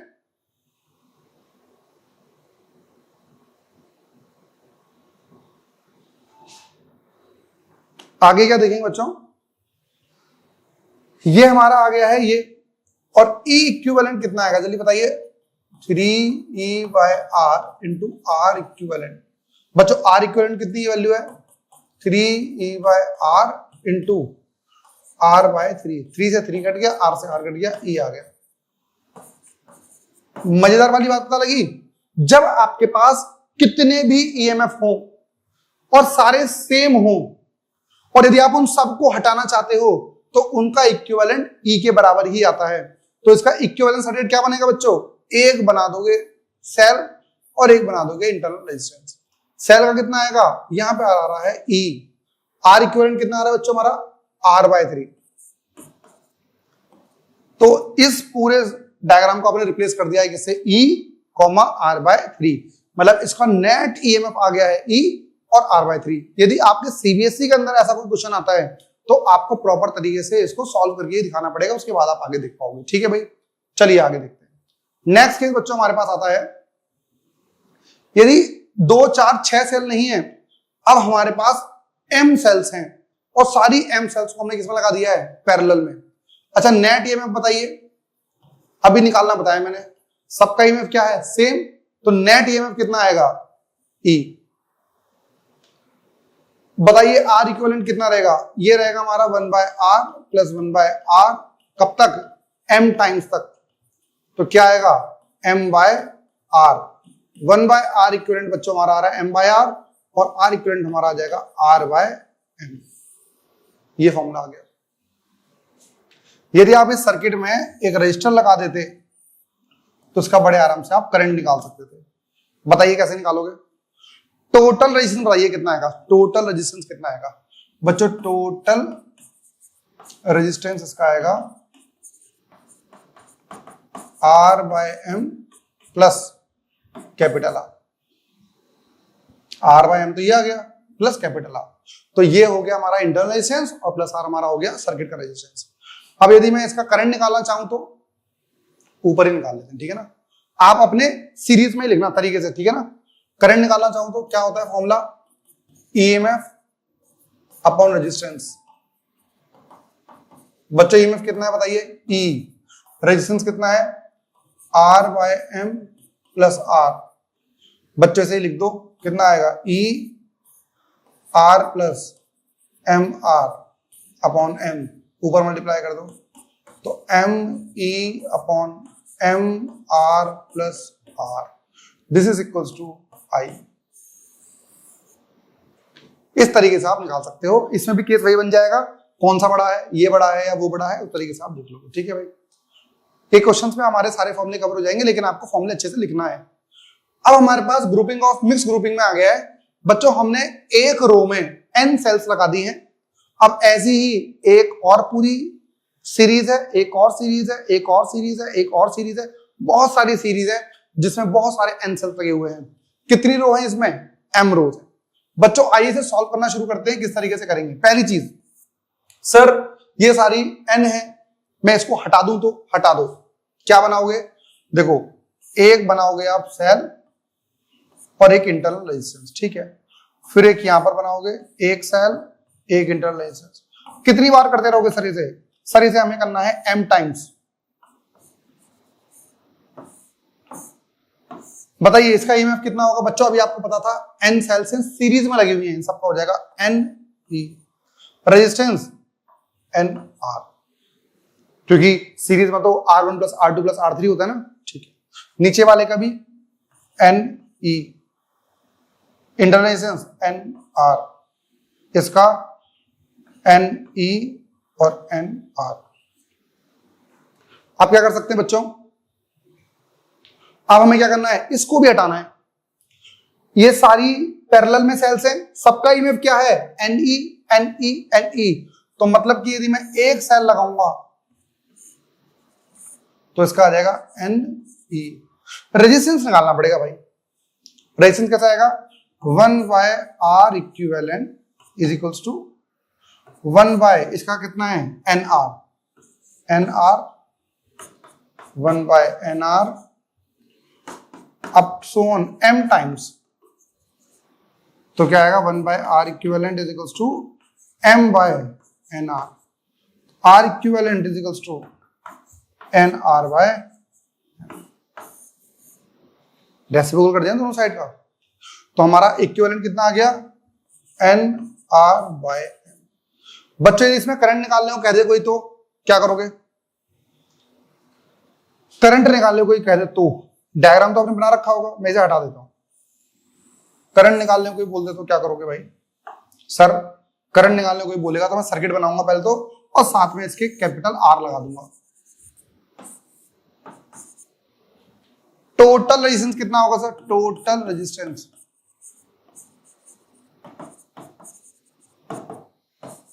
N R by M plus, तो करंट कितना आ जाएगा, ईएमएफ कितना, EMF N E upon R plus N R by M. बच्चों एलसीएम ले लें तो I is equals to N E upon M R plus N R upon M. इसे हमको ऊपर ले जाइए, N M E upon M R plus N R, तो हमारा जो फॉर्मूला आ गया वो आ गया N M E by M R plus N R. ये हमारे सीबीएसई के अंदर आप बोलोगे सर है या नहीं है, मैं आपको एक बात बताता हूँ, सीबीएसई के सैंपल पेपर्स के अंदर काफी बार इस टाइप की ग्रुपिंग आ जाती है, तो मतलब वो दे सकता है उसके अंदर। और भाई नया तो कुछ था ही नहीं ना, सीरीज और पैरेलल आपने पढ़ा है। एक बात बताओ, जब उसने इस टाइप की ग्रुपिंग दे दी, उसने क्या बोला, ये सीरीज में है तो क्या लिखोगे एन ई, ये बहुत सारे पैरेलल में है तो मैंने क्या करा, पैरेलल का फॉर्मूला लगाया, तो मैंने नई चीज कहां दी है, मैं तो आपको स्पेशल पढ़ा रहा हूं, इस टाइप पे आ जाए तो ऐसा कर लेंगे। अच्छा इसमें मैक्सिमम करंट आ जाता है भाई, काफी बार ना ये बोलता है इसका मैक्सिमम करंट कब हो सकता है इसके अंदर, तो मैं आपको एक स्टेटमेंट बोल देता हूं, वो आप याद रखना, क्या मैक्सिमम करंट कब हो सकता है, जब internal resistance, total internal resistance, total internal resistance is equals to external resistance के जब बराबर हो जाएगा, तब बच्चों हमारे पास टोटल करंट आ जाएगा। बताओ टोटल इंटरनल रेजिस्टेंस कितना है बच्चों हमारा, N R by M, external कितना है आर, तो N R equals to M R यदि हो जाएगा तो हम बोल सकते हैं कि भाई टोटल करंट जो होगा वो मैक्सिमाइज हो जाएगा। तो N R upon M R मतलब ये एन आर और एम आर बराबर हो गए तो दोनों ऐड हो जाएंगे, तो उस तरीके से आप फाइंड कर सकते हो। ठीक है भाई, चलिए अब कुछ क्वेश्चन करेंगे, उसके बाद आपको समझ में आएगा ये सब क्या चल रहा था। पहले क्वेश्चन की बात करते हैं इसकी। ये कह रहा है बच्चों आप सभी के लिए बहुत डिटेल्ड में क्वेश्चन और सीरीज बनाई जा रही है, तो आपको एक काम ये करना है कि पहले चीज तो आप सब बच्चे लाइक नहीं करते। लाइक करने के लिए क्यों बोल रहे हैं सर, देखो होता क्या है ना, यदि एक वीडियो पे ज्यादा लाइक्स, जितने ज्यादा लाइक्स होंगे उतना ज्यादा यूट्यूब दूसरे लोगों को रिकमेंड करता है। तो आप में से व्यूज चले जाते हैं 400-400 और लेकिन लाइक आते हैं हमारे पास 10-12-15। तो कुछ बच्चे लाइक करने से भी डरते हैं। तो भाई उसमें तो थंब वाला एक सिंबल है, उस पर आप क्लिक करोगे तो व्हाइट कलर का हो जाएगा। तो बिल्कुल डरने वाली बात नहीं है, आपके पैसे नहीं कटेंगे उसमें, लेकिन कर दोगे तो हो सकता है हमारे पास आ जाए। तो आपको थोड़ा सा ध्यान रखना है कि आप कभी भी वीडियो देखें और लाइक साथ में कर दें। ठीक है भाई। और वैसे हालांकि मेरे हिसाब से यदि आप इस वीडियो में यहां तक आए होगे पढ़ते पढ़ते तो कंटेंट समझ में ही आ रहा होगा। ठीक है ना। चलिए कह रहे हैं 3 cells of EMF 2 volt 1.8 volt and 1.5 volt are connected in series. बहुत बढ़िया। डायग्राम बनाने की बात करें तो बच्चों हम इस एक सेल ये रही, एक सेल ये रही और एक सेल ये रही, तीनों सेल हमारे पास कनेक्टेड है। एक हमारे पास जो सेल है, अच्छा थोड़ा सा बड़ा बना लें हम इसे, अलग अलग कर सकते हैं उस डायग्राम को। तो ये हमारे पास एक ये रही, एक ये रही और एक ये, इन तीनों को आपने सीरीज में कनेक्ट कर दिया। और कनेक्ट करने के बाद हमारे पास the battery is connected to the external resistance of 4 ohm. एक बड़ा वाला रजिस्टर है जिसको आपने 4 ओम से कनेक्ट कर रखा है। ये हमारे पास जो है वो 2 वोल्ट का है और इसका जो रेजिस्टेंस है 0.05 है। इसका हमारे पास 1.8 वोल्ट है, इसका हमारा 0.7 दे रखा है और ये हमारा 1 ओम है और ये हमारा 1.5 वोल्ट। बच्चों सीबीएसई पेपर करते वक्त आपको थोड़ा ध्यान रखना है, डायग्राम साफ सुथरा ही बनाना, क्योंकि टीचर उसकी वैल्यू देता है और आपको दे भी नहीं रखा है इसमें कुछ। इन्होंने क्या रखा है साइड में, इन्होंने एक एमीटर और लगा रखा है, तो एमीटर भी लगा लो जिसका रेजिस्टेंस बहुत ना के बराबर है। नेट ईएमएफ बताइए पहले चीज तो बच्चों, ये सीरीज में है तो E1 plus E2 plus E3 होना चाहिए था, तो 2 प्लस 1.8 प्लस 1.5, तो जब आप ऐड करोगे तो हमारे पास कितना आ जाएगा, ये 2 प्लस 1.8 3.8, ये 4.3 और 5.3 वोल्ट हमारे पास आ गया है। This is the net EMF आ गया। नेट रेजिस्टेंस की बात करोगे तो नेट रेजिस्टेंस हमारा क्या आएगा बच्चों, टोटल इंटरनल रेजिस्टेंस, तो 0.05 प्लस 0.7 प्लस 1 और लास्ट का 4 भी है बाहर का। सारे 1 2 3 चारों को ऐड कर दिया सीरीज में, तो ये हमारा 4 और 1 5 5.7 प्लस 0.05 है। यदि मैं इसे ये लिख लूं तो जब मैं इसे ऐड करूंगा तो 5.75 ओम करके आ जाएगा। तो 5.75 ओम हमारे पास नेट जो है वो आ गया है। बाकी आप इसे दोनों क्या कर सकते हो, करंट हमें निकालना है और बच्चों करंट निकालने के लिए आपको पता ही है ईएमएफ अपॉन रेजिस्टेंस क्या आता है, और ईएमएफ हमारा बच्चों 5.3 है और ईएमएफ हमारा 5.75, दोनों को डिवाइड कर दो कि हमारा आंसर आ जाएगा बड़े आराम से।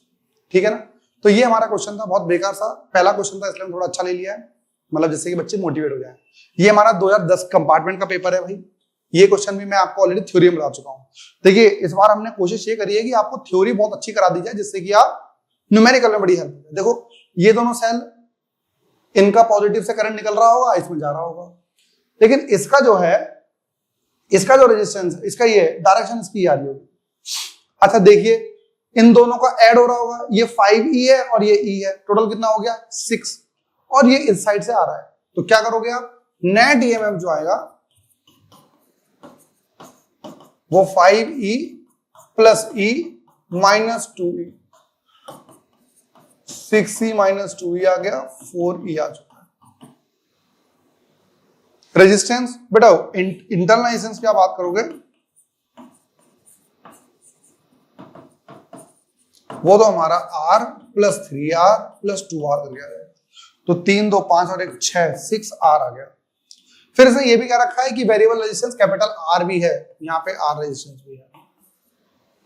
Find the expression for the current, बच्चों करंट निकालना है, करंट हमारा कितना आएगा 4E upon 6R plus capital R।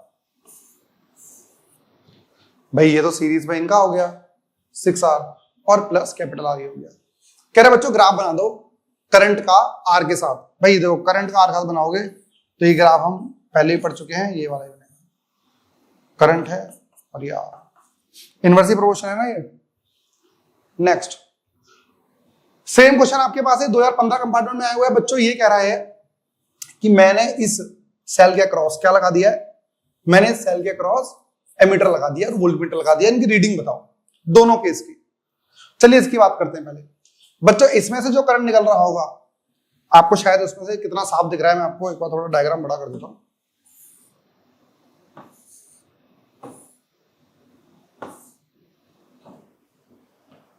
ठीक है, ये बच्चों ये पॉजिटिव है और यहां से करंट निकलेगा निकलेगा निकलेगा, ये नेगेटिव है। ठीक है, मतलब यदि पॉजिटिव से निकल रहा है और नेगेटिव में एंटर हो रहा है फिर तो ठीक लगी हुई है, फिर यहां से पॉजिटिव से निकलेगा फिर यहां पे नेगेटिव में घुस जाएगा। ठीक है, यदि इस वाले सर्किट की मैं बात करूं बच्चों तो क्या क्या आपको पता लग रहा होगा। पहली चीज नेट ईएमएफ, मैं डायग्राम एक ही बात कर रहा हूं। नेट ईएमएफ कितना आएगा बच्चों, ये 6 और ये 9 दोनों ऐड हो जाएंगे, E1 प्लस E2। यदि अपोजिट जुड़ा हुआ होता तो माइनस कर देते, तो ये हमारा आ रहा है 15 वोल्ट।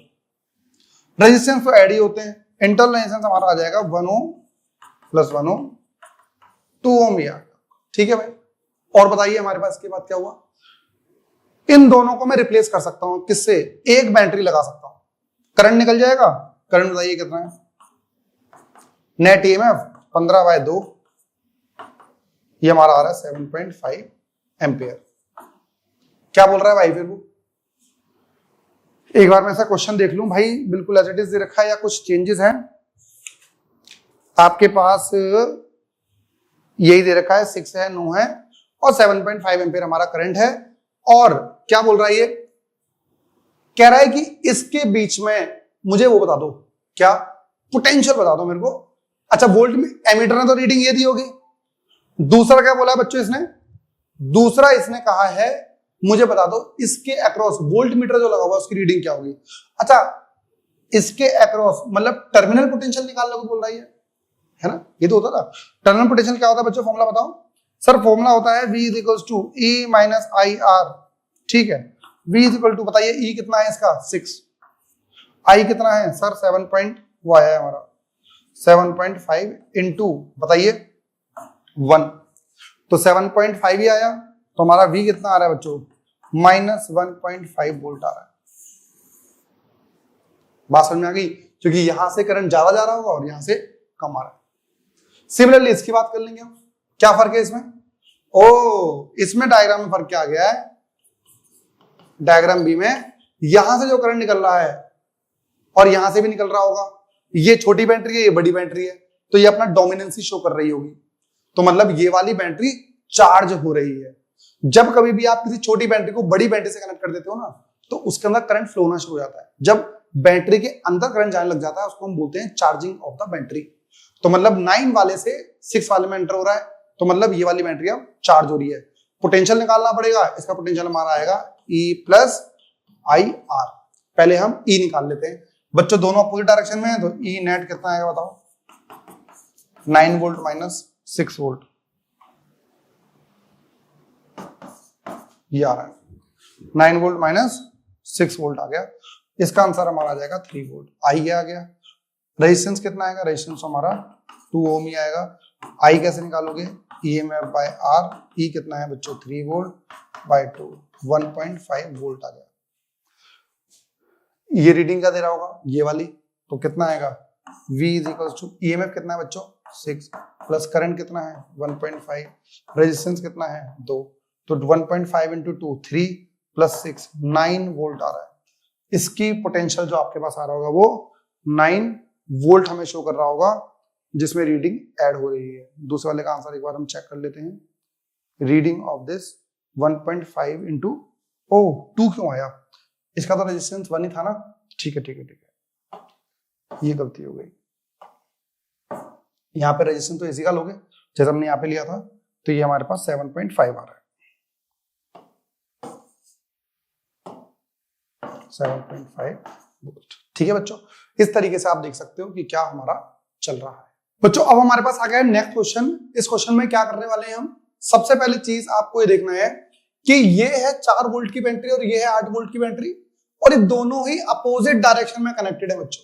मतलब 8 वोल्ट से करंट हमारा निकलेगा और यहां जाएगा, और यहां से 4 से भी निकल रहा है। तो अब इससे होगा क्या बच्चों, इससे होगा ये कि ये करंट होगा ज्यादा और ये करंट होगा हमारा कम।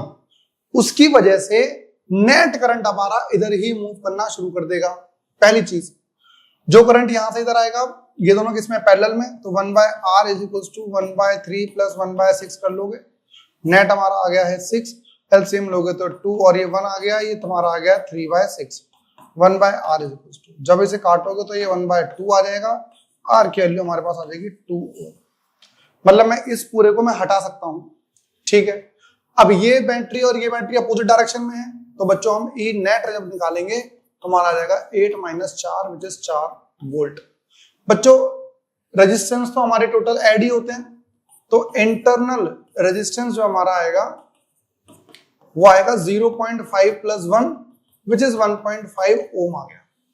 ठीक है, आइए सर्किट बनाते हैं। सबसे पहले ये लगाएंगे हम यहाँ पे इंटरनल रेजिस्टेंस, यहाँ लगेगी छोटी वाली और ये लगेगी बड़ी वाली। क्यों, क्योंकि बेटा 8 वोल्ट ज्यादा है तो नेट करंट हमारा यहीं से निकलेगा, तो ये इधर हो गया। ठीक है, उसके बाद सर ये वाला हमारा बच्चों ये हमारा रहेगा 4.5 ओम और ये हमारा रहेगा 2 ओम। ये हमारा रह रहा है 1.5 ओम और ये हमारा है 4 वोल्ट। बच्चों टोटल रेजिस्टेंस बताइए यहाँ पर कितना होगा, टोटल रेजिस्टेंस कितना रहेगा। टोटल रेजिस्टेंस रहने वाला है 2 और 4 6, 7 और 8 ओम रहने वाला है। मतलब आप इसे जोड़ते भी तो कैसे करते, 1.5 प्लस 4.5 प्लस 2 करके आया, टोटल 8 आ गया।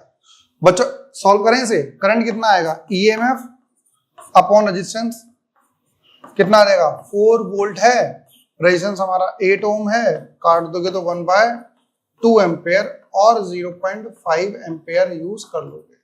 ये हमारा करंट आ गया बच्चों। मतलब इस पूरे सर्किट में हमारा जो करंट है वो इतना बह रहा है। लेकिन इन्होंने ये नहीं पूछा सर्किट में कितना बह रहा है, इन्होंने ये पूछा है calculate the current in each resistor. देखिए इस वाले रजिस्टर में तो यही जाएगा, लेकिन यहां जब करंट आया होगा तो यहाँ पे करंट डिवाइड हो गया होगा बच्चों, हाँ या ना, करंट हमारा यहाँ पर आके डिवाइड हो गया होगा। तो कैसे निकालें इस करंट को, एक काम कर सकते हैं, पहली चीज तो इन दोनों के अक्रॉस पोटेंशियल क्या रहेगा, सेम, पर वो पोटेंशियल कितना होगा वो नहीं पता यार हमको, वो पोटेंशियल हमें निकालना पड़ेगा। चलिए कोई नहीं, इसके अक्रॉस पोटेंशियल निकाल सकते हैं, 2 के अक्रॉस, इसके अक्रॉस पोटेंशियल निकाल सकते हो बच्चों, क्योंकि करंट कितना बह रहा है, 1/2 एम्पियर। तो पोटेंशियल अक्रॉस 2 ओम रजिस्टर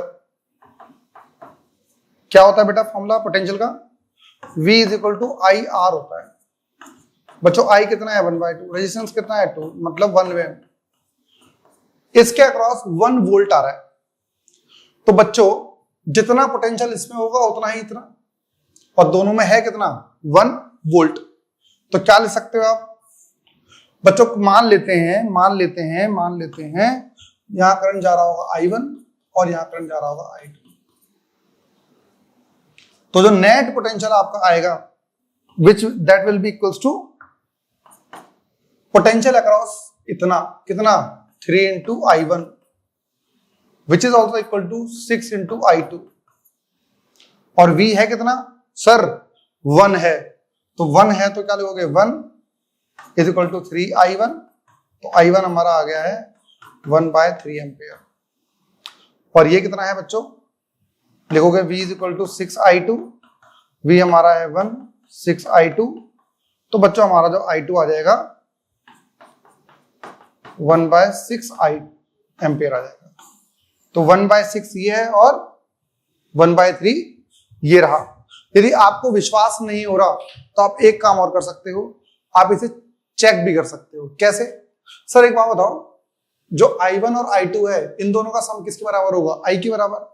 आप यदि इसे ऐड भी करोगे तो 1/3 प्लस 1/6 करोगे तो 1/3 प्लस 1/6, 6 करके देखोगे तो 2 + 1 आ रहा होगा, 3/6, 1/2 ये आ रहा है। सही कर रखा है हमने, तो चेक भी कर सकते हो अपने हिसाब से करना चाहते हो तो। नेक्स्ट क्वेश्चन क्या कह रहा है बच्चों, ये कह रहा है 4 सेल है हमारे पास, 4 सेल, चारों की चारों आइडेंटिकल हैं और सबका 2 वोल्ट का ईएमएफ है। They are joined in parallel providing supply of the current to the external circuit consisting 215 ohm resistor connected in joint in parallel. तो मतलब हमारे पास जो ओवरऑल हमें दिखाई दे रहा है वो ऐसा है, 2 रजिस्टर जुड़े हुए हैं भाई हमारे पास, दोनों 15 ओम के हैं। इसमें सप्लाई कौन दे रहा है, इसमें सप्लाई दे रही है 4 आइडेंटिकल सेल, 1 2 3 और 4, चारों ही हमारे पास आइडेंटिकल हैं। कितने कितने की, ये कह रहा है 4 आइडेंटिकल है, 2 वोल्ट है भाई, 2 वोल्ट, ठीक है। They are joined in parallel exchange circuit, the terminal potential of the cell read by the voltmeter is 1.6 volt. मतलब इन दोनों के अक्रॉस जो हमारा टर्मिनल पोटेंशियल आ रहा है, मतलब जो इनके अक्रॉस आ रहा होगा वही इनके अक्रॉस आ रहा होगा, तो टर्मिनल पोटेंशियल बच्चों जो हमारा आ रहा है वो आ रहा है 1.6 वोल्ट, ठीक है। इंटरनल रेजिस्टेंस आपको निकालना है। चलिए ठीक है, पहली चीज तो सारी की सारी 2 की हैं, तो एक काम करते हैं, इनको हम हटा देते हैं। क्या, अभी सर आपने बताया था इन सारों को हटाकर हम एक E लगा सकते हैं, and that is E is equals to 2 volt, क्योंकि जब आइडेंटिकल सेल्स होती हैं तो हटाकर हम एक सेल लगा देते हैं। इंटरनल रेजिस्टेंस हमारा सर अलग हो जाएगा। बताइए बच्चों, इंटरनल रेजिस्टेंस कितना होगा, ये 1/R 1/R 1/R 1/R करते ऐड करोगे तो R/4 आ जाएगा, ठीक है। सर इस वाले को सॉल्व करें तो बच्चों ये दोनों पैरेलल में हैं, तो ये 1/15 plus 1/15 is equal to 1/R, तो R हमारा यहाँ पे आ जाएगा 15/2 ओम, क्योंकि ऐड करोगे ना तो 2/15 is equal to 1/R, reciprocal कर दोगे तो 15/2 आ जाएगा। ये हमारा रेजिस्टेंस आ गया 15/2 ओम। यहां तक बात बताइए क्या समझ में आ रहा है आपको? अब आपके पास सब कुछ है, कैपिटल R भी है, स्मॉल r भी और E भी है। आपको निकालना है स्मॉल r, मतलब इंटरनल रेजिस्टेंस। आपको एक बात बताइए, इंटरनल रेजिस्टेंस का एक फॉर्मूला हुआ करता था, internal resistance is equals to E minus V upon V into R। याद आया? दूसरा ही क्वेश्चन जो हमने किया था, आपको मैं याद दिला दूं, ये रहा, आया E minus V upon V by R। ये क्वेश्चन हम कर चुके हैं। इस क्वेश्चन से हमें मिल रहा है क्या चल रहा है इस दुनिया में। बहुत सारे क्वेश्चन कर चुके हैं हम इससे, तो यहां पर आ गए। मैं इंटरनल रेजिस्टेंस निकाल के देखूं इससे ही, तो ईएमएफ कितना है बच्चों हमारा इसमें? 2। पोटेंशियल, टर्मिनल पोटेंशियल कितना है? 1.6 upon 1.6 into what is R, 15/2 आ गया। बच्चों इसे सॉल्व करके देखें, बताओ कितना आएगा। R dash is equals to 0.4 upon 1.6 into 15/2। Decimal से डेसिमल काट दो, इसे काटो तो हमारा आ जाएगा 4, तो हमारा आ जाएगा 15/8 ओम आ गया। बच्चों पर इस सर्किट का जो इंटरनल रेजिस्टेंस कितना है? R/4 लिखें, इसके लिख सकते हैं हम R/4 इज इक्वल्स टू 15/8। काट दोगे इससे तो R इज इक्वल्स टू 15/2 ओम आ जाएगा। मतलब जितना हमारा एक्सटर्नल रेजिस्टेंस है उतना ही हमारा इंटरनल रेजिस्टेंस भी टोटल हमारा इतना ही आ रहा है। एक बार चेक करके देख लें इसका आंसर, बिल्कुल से चेक कर लो, इसका आंसर हमारा यही आ रहा है 7.5 ओम। इंटरनल रेजिस्टेंस हमारा 15/2 है, which is also equals to 7.5 ohm आ गया। बहुत बढ़िया। ऐसे क्वेश्चन आपके पास सीबीएसई में आए हुए हैं। एक क्वेश्चन ऐसा जेईई मेंस 2022 में भी आया हुआ है, कह रहा है 2 आइडेंटिकल सेल है भाई, ठीक है, they are connected in parallel and combination of 2 resistors each of this. तो मतलब जो ये आउटपुट दे रहे हैं, जैसे हमारे पास 4 सेल थी पिछले वाले में, same as it is question है, इसमें 4 सेल कनेक्टेड है, इसमें हमारे पास 2 सेल कनेक्टेड है, और आउटपुट ये 20 ओम के 2 रजिस्टर्स को ही दे रहे हैं। तो वोल्ट मीटर जो सर्किट की मेजरमेंट करी है वो 1.2 वोल्ट है, मतलब टर्मिनल पोटेंशियल दे रखा है उसका, और बस ठीक है। तो सब कुछ पता है आपको, V पता है 1.2 वोल्ट। इसमें भी इंटरनल रेजिस्टेंस निकालना है, बहुत सिंपल चीज है बच्चों। 2 सेल है ना हमारे पास, ठीक है, तो 2 सेल का मैं डायरेक्ट लिख दूंगा। 2 सेल का जब बनाओगे आप, तो 2 सेल का हमारे पास बच्चों आएगा कितना? आपको पता है पैरेलल में जब होती हैं तो E ही आता है, तो E ही आएगा which is equals to 1.5 volt. Resistance हमारा R/2 हो जाएगा, क्योंकि पैरेलल में है ना। समझ में आ रहा है भाई आपको? यदि 2 इंटरनल रेजिस्टेंस पैरेलल में है तो R/2, 3 है तो R/3, 4 है तो R/4। अच्छा, पेपर में जब आएगा ना भाई, निकालना है आपको। कैसे निकालोगे? 1/R equivalent is equals to 1/R plus 1/R, 1/R equivalent is equals to 2/R, और R equivalent is equals to R/2 ohm. मतलब पेपर में आपको ऐसे करके निकालना है, ठीक है। अब इसके साथ में इन्होंने क्या रखा है? 2 रजिस्टर्स हैं 20-20 ओम के, ठीक है भाई, बहुत बढ़िया बात है। लो, तो ये भी 20 ओम का है और ये भी 20 ओम का है, तो इसको भी निकालोगे तो ये भी 1/20 प्लस 1/20 आएगा। ये भी पैरेलल में है दोनों, तो R इज इक्वल्स टू 20/2 मतलब 10 ओम आ गया। सिंपल सी चीज आ गई भाई, मतलब सर्किट हैज बीन चेंज्ड। ये इधर, ये इंटरनल, और यहाँ पर आप लगा रहे हो 10 ओम, ये R/2, ये 1.5। मतलब इंटरनल रेजिस्टेंस निकालने का तो फॉर्मूला अभी हमने देखा है, कितना? E minus V upon V bye into R।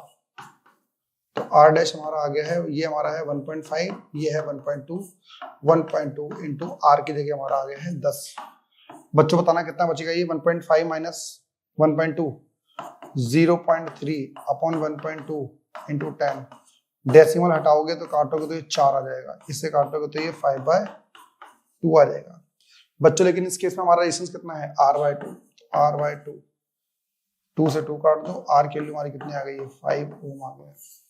देखो, आपको समझ में नहीं आया तो देख लो, यदि हमारे पास यदि आप R डैश कितना आ रहा था बच्चों? हमारा आ रहा था 5/2, और R डैश की जगह क्या लिख सकते हो? R/2 लिख सकते हो, क्योंकि इस सर्किट का हमारा ये 2 डिवाइड में जाके मल्टीप्लाई में आएगा, तो ये भी हमारा R इक्वल टू 5 ओम आ जाएगा। बहुत बढ़िया चीज है। आइए एक बार आंसर चेक कर लेते हैं, क्या ये हमारा सही है? आर हमारा 1.5 माइनस 1.4 था क्या यहाँ पे? 1.5 माइनस 1.2 है, ठीक है। That's very good, that's very good. ये हमारा बच्चों एक ऐसा ही क्वेश्चन, बिल्कुल सेम एलिडिस क्वेश्चन हमारे पास आया हुआ है, और ये क्वेश्चन हमारा है 2016 और 2019 के पेपर में आया हुआ है। पता है क्या फर्क है इसका? इस क्वेश्चन के अंदर फर्क ये है, ये दोनों आइडेंटिकल सेल 1.5 है, और जो रेजिस्टेंस है वो 17 है 20 की जगह, और एक जो आपके पास आ रहा है, बस बाकी बिल्कुल सेम है क्वेश्चन, और ये हमारा 1.4 है। मतलब ये क्वेश्चन जो हमने 2022 का करा है, आप इसे 2022 का ना माने, आप बोलो सर सीबीएसई के प्रीवियस क्वेश्चन करा रहे हो और आप जेई क्वेश्चन करा रहे हो, उसमें नहीं है भाई, ये 2016-2019 में आया क्वेश्चन है, ऐसा है बिल्कुल सेम, सिर्फ 1.5 की जगह कुछ और आ गया। तो भाई इसको क्वेश्चन को बहुत इंपॉर्टेंट लिख लो, ये क्वेश्चन सीबीएसई में 2 साल आया हुआ है, ऐसा क्वेश्चन आपको मिल सकता है। नेक्स्ट क्वेश्चन, ये क्वेश्चन अब हमारे पास आ गए मिक्स ग्रुपिंग वाले पे। मिक्स ग्रुपिंग वाले पे आपको क्या क्या पता होगा मुझे ये बता दो, पहले मैं आपको बता दूं। चलिए पहले क्वेश्चन पढ़ते हैं, फिर देखते हैं क्या क्या पता होगा। अच्छा मुझे एक बार बताओ, जैसे यहां पर कुछ सेल हैं, ये आपको याद है, ये हमारे पास n सेल्स लगा करते थे, n, तो n तो ये हो गए, और ये m रो है, n n n n n कितनी रो है? m। तो टोटल नंबर ऑफ सेल्स यदि कोई आपसे बोले टोटल नंबर ऑफ सेल्स कितनी होंगी इसमें, तो n इंटू m बोल सकते हो। जैसे आप सब भाई फिजिक्स पढ़ रहे हो, आप में से कुछ बच्चे मैथमेटिक्स वाले भी रहे होंगे, कुछ नीट वाले बच्चे भी हैं, पीसीबी वाले। तो जो नीट वाले बच्चे नहीं हैं, मैथ्स वाले बच्चे हैं, आपने पढ़ा होगा मैट्रिक्स। मैट्रिक्स में आप ऑर्डर ऑफ मैट्रिक्स निकाला करते थे, 3x4, 5x2, 4x4, 3x3। तो उसमें हमारे पास जो नंबर ऑफ एलिमेंट टोटल निकाले जाते थे, वो भी हम n क्रॉस m करके ही निकालते थे। तो टोटल नंबर ऑफ सेल हमारी इतनी आ जाएगी। क्या रखा है? 36 cells of each internal resistance इतना and EMF इतना are used to current send the current through the external resistance of इतना। The best mode of grouping बताइए, the current should the external circuit। Best mode पूछ रहा है भाई, ये बताइए। तो पहली चीज तो बच्चों क्या हो गया हमारे पास, इसमें टोटल नंबर ऑफ सेल दे रखी है कितनी, तो n इंटू m हमारे पास क्या हो गया है? 36। पहली चीज बच्चों, बेस्ट मोड का मतलब हमारे लिए क्या है? बेस्ट मोड का मतलब है हम मैक्सिमम करंट चाहते हैं। क्योंकि भाई मैंने कहा एक हमारे इलेक्ट्रिशियन से, भाई मेरे पास 36 सेल्स हैं, आप इसे इस तरीके से अरेंज कर दो कि मेरा फायदा हो जाए। बेस्ट मोड क्या है? कहेगा सर मैं काम करता हूं, मैं इस तरीके से अरेंज करूंगा कि मैक्सिमम करंट फ्लो करेगा। तो मैक्सिमम करंट के लिए क्या हुआ करता था बताओ? Condition, internal resistance, total internal resistance is equals to external resistance वाली कंडीशन हुआ करती थी। टोटल इंटरनल बताइए, एक्सटर्नल तो चलो आर हो गया, इंटरनल बताइए कितना था, याद है आपको? मैं बताता हूं, इस सब का आता है फॉर्मूला एन आर, क्योंकि सीरीज में ना सारे ऐड हो गए। तो हमारा आता था 1 by R equivalent equals to 1 by N R कितना टाइम्स? M times. तो 1 बाय आर इक्विवेलेंट हमारा आता था एम अपॉन एन आर। तो आर इक्विवेलेंट हमारा आएगा एन आर बाय एम। तो इस तरीके से याद रखो, एन आर बाय एम। याद है तो बहुत अच्छी बात है, अदरवाइज ड्राइव कर लो। मैंने आपको इसलिए बताया क्योंकि 10 सेकंड में मैंने ड्राइव कर लिया, ये आप यूज कर सकते हो। तो M into R is equal to N into R. Maximum हमारा ये रहेगा। एक्सटर्नल सर्किट में 8 ओम था, और current through the external this, सबके जो ईएमएफ है वो बच्चों 1.5 ओम वोल्ट ईच दे रखा था इन्होंने। ये सब चीज हमें दे रखी है। अब क्या क्या पता है मुझे बताइए। मुझे एक्सटर्नल रेजिस्टेंस पता है कितना, 2। तो मैं लिख सकता हूं m into 2 is equal to N R. अब बच्चों 2 इक्वेशन हमारे पास हैं, और वेरिएबल कितने हैं? 3। इंटरनल रेजिस्टेंस दे रखा है क्या हमको? Oh wow, 0.5। हमें ये भी पता है। तो हमें कैपिटल आर पता है 2 ओम है, हमें स्मॉल आर पता है 1/2 ओम है। वैल्यू पुट करते हैं, 2m is equal to n into 1/2।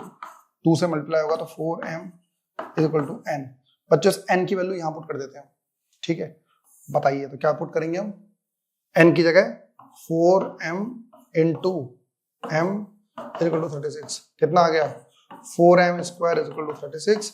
इसे काटोगे तो m square equal to 9, m की वैल्यू हमारे पास 3 आ गई।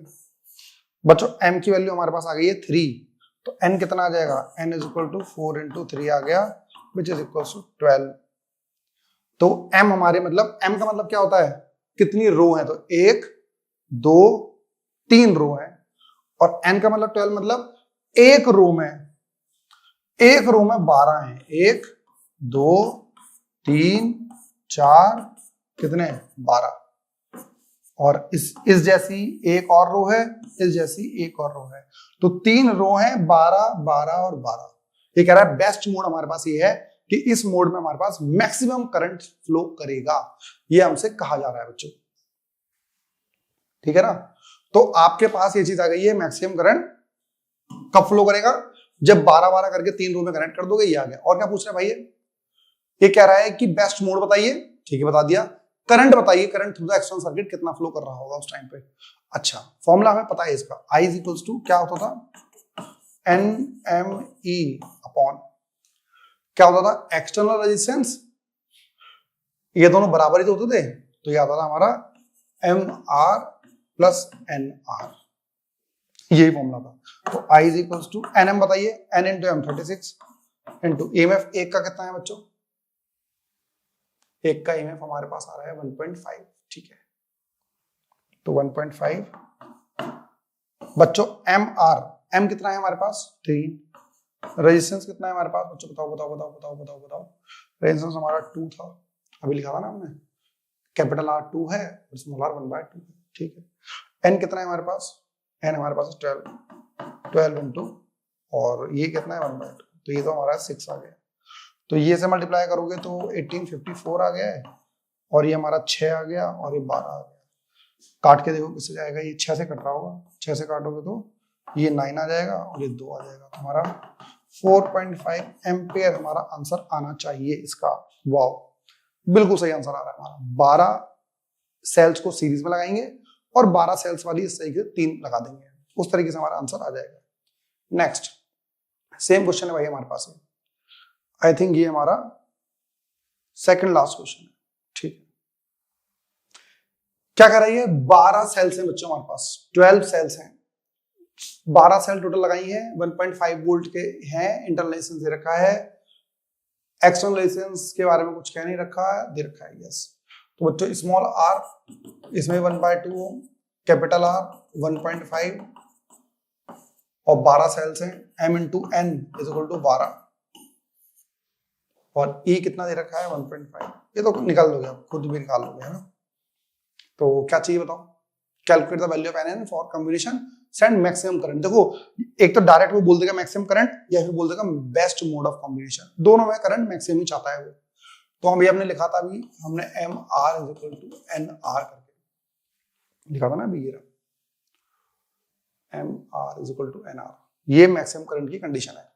तो बच्चों M क्या होते हैं उसके अंदर, M और N छोड़ो, ये दे रखा है, R हमें पता है, वैल्यू पुट कर देते हैं, M इंटू 3/2 लिख लें इसे,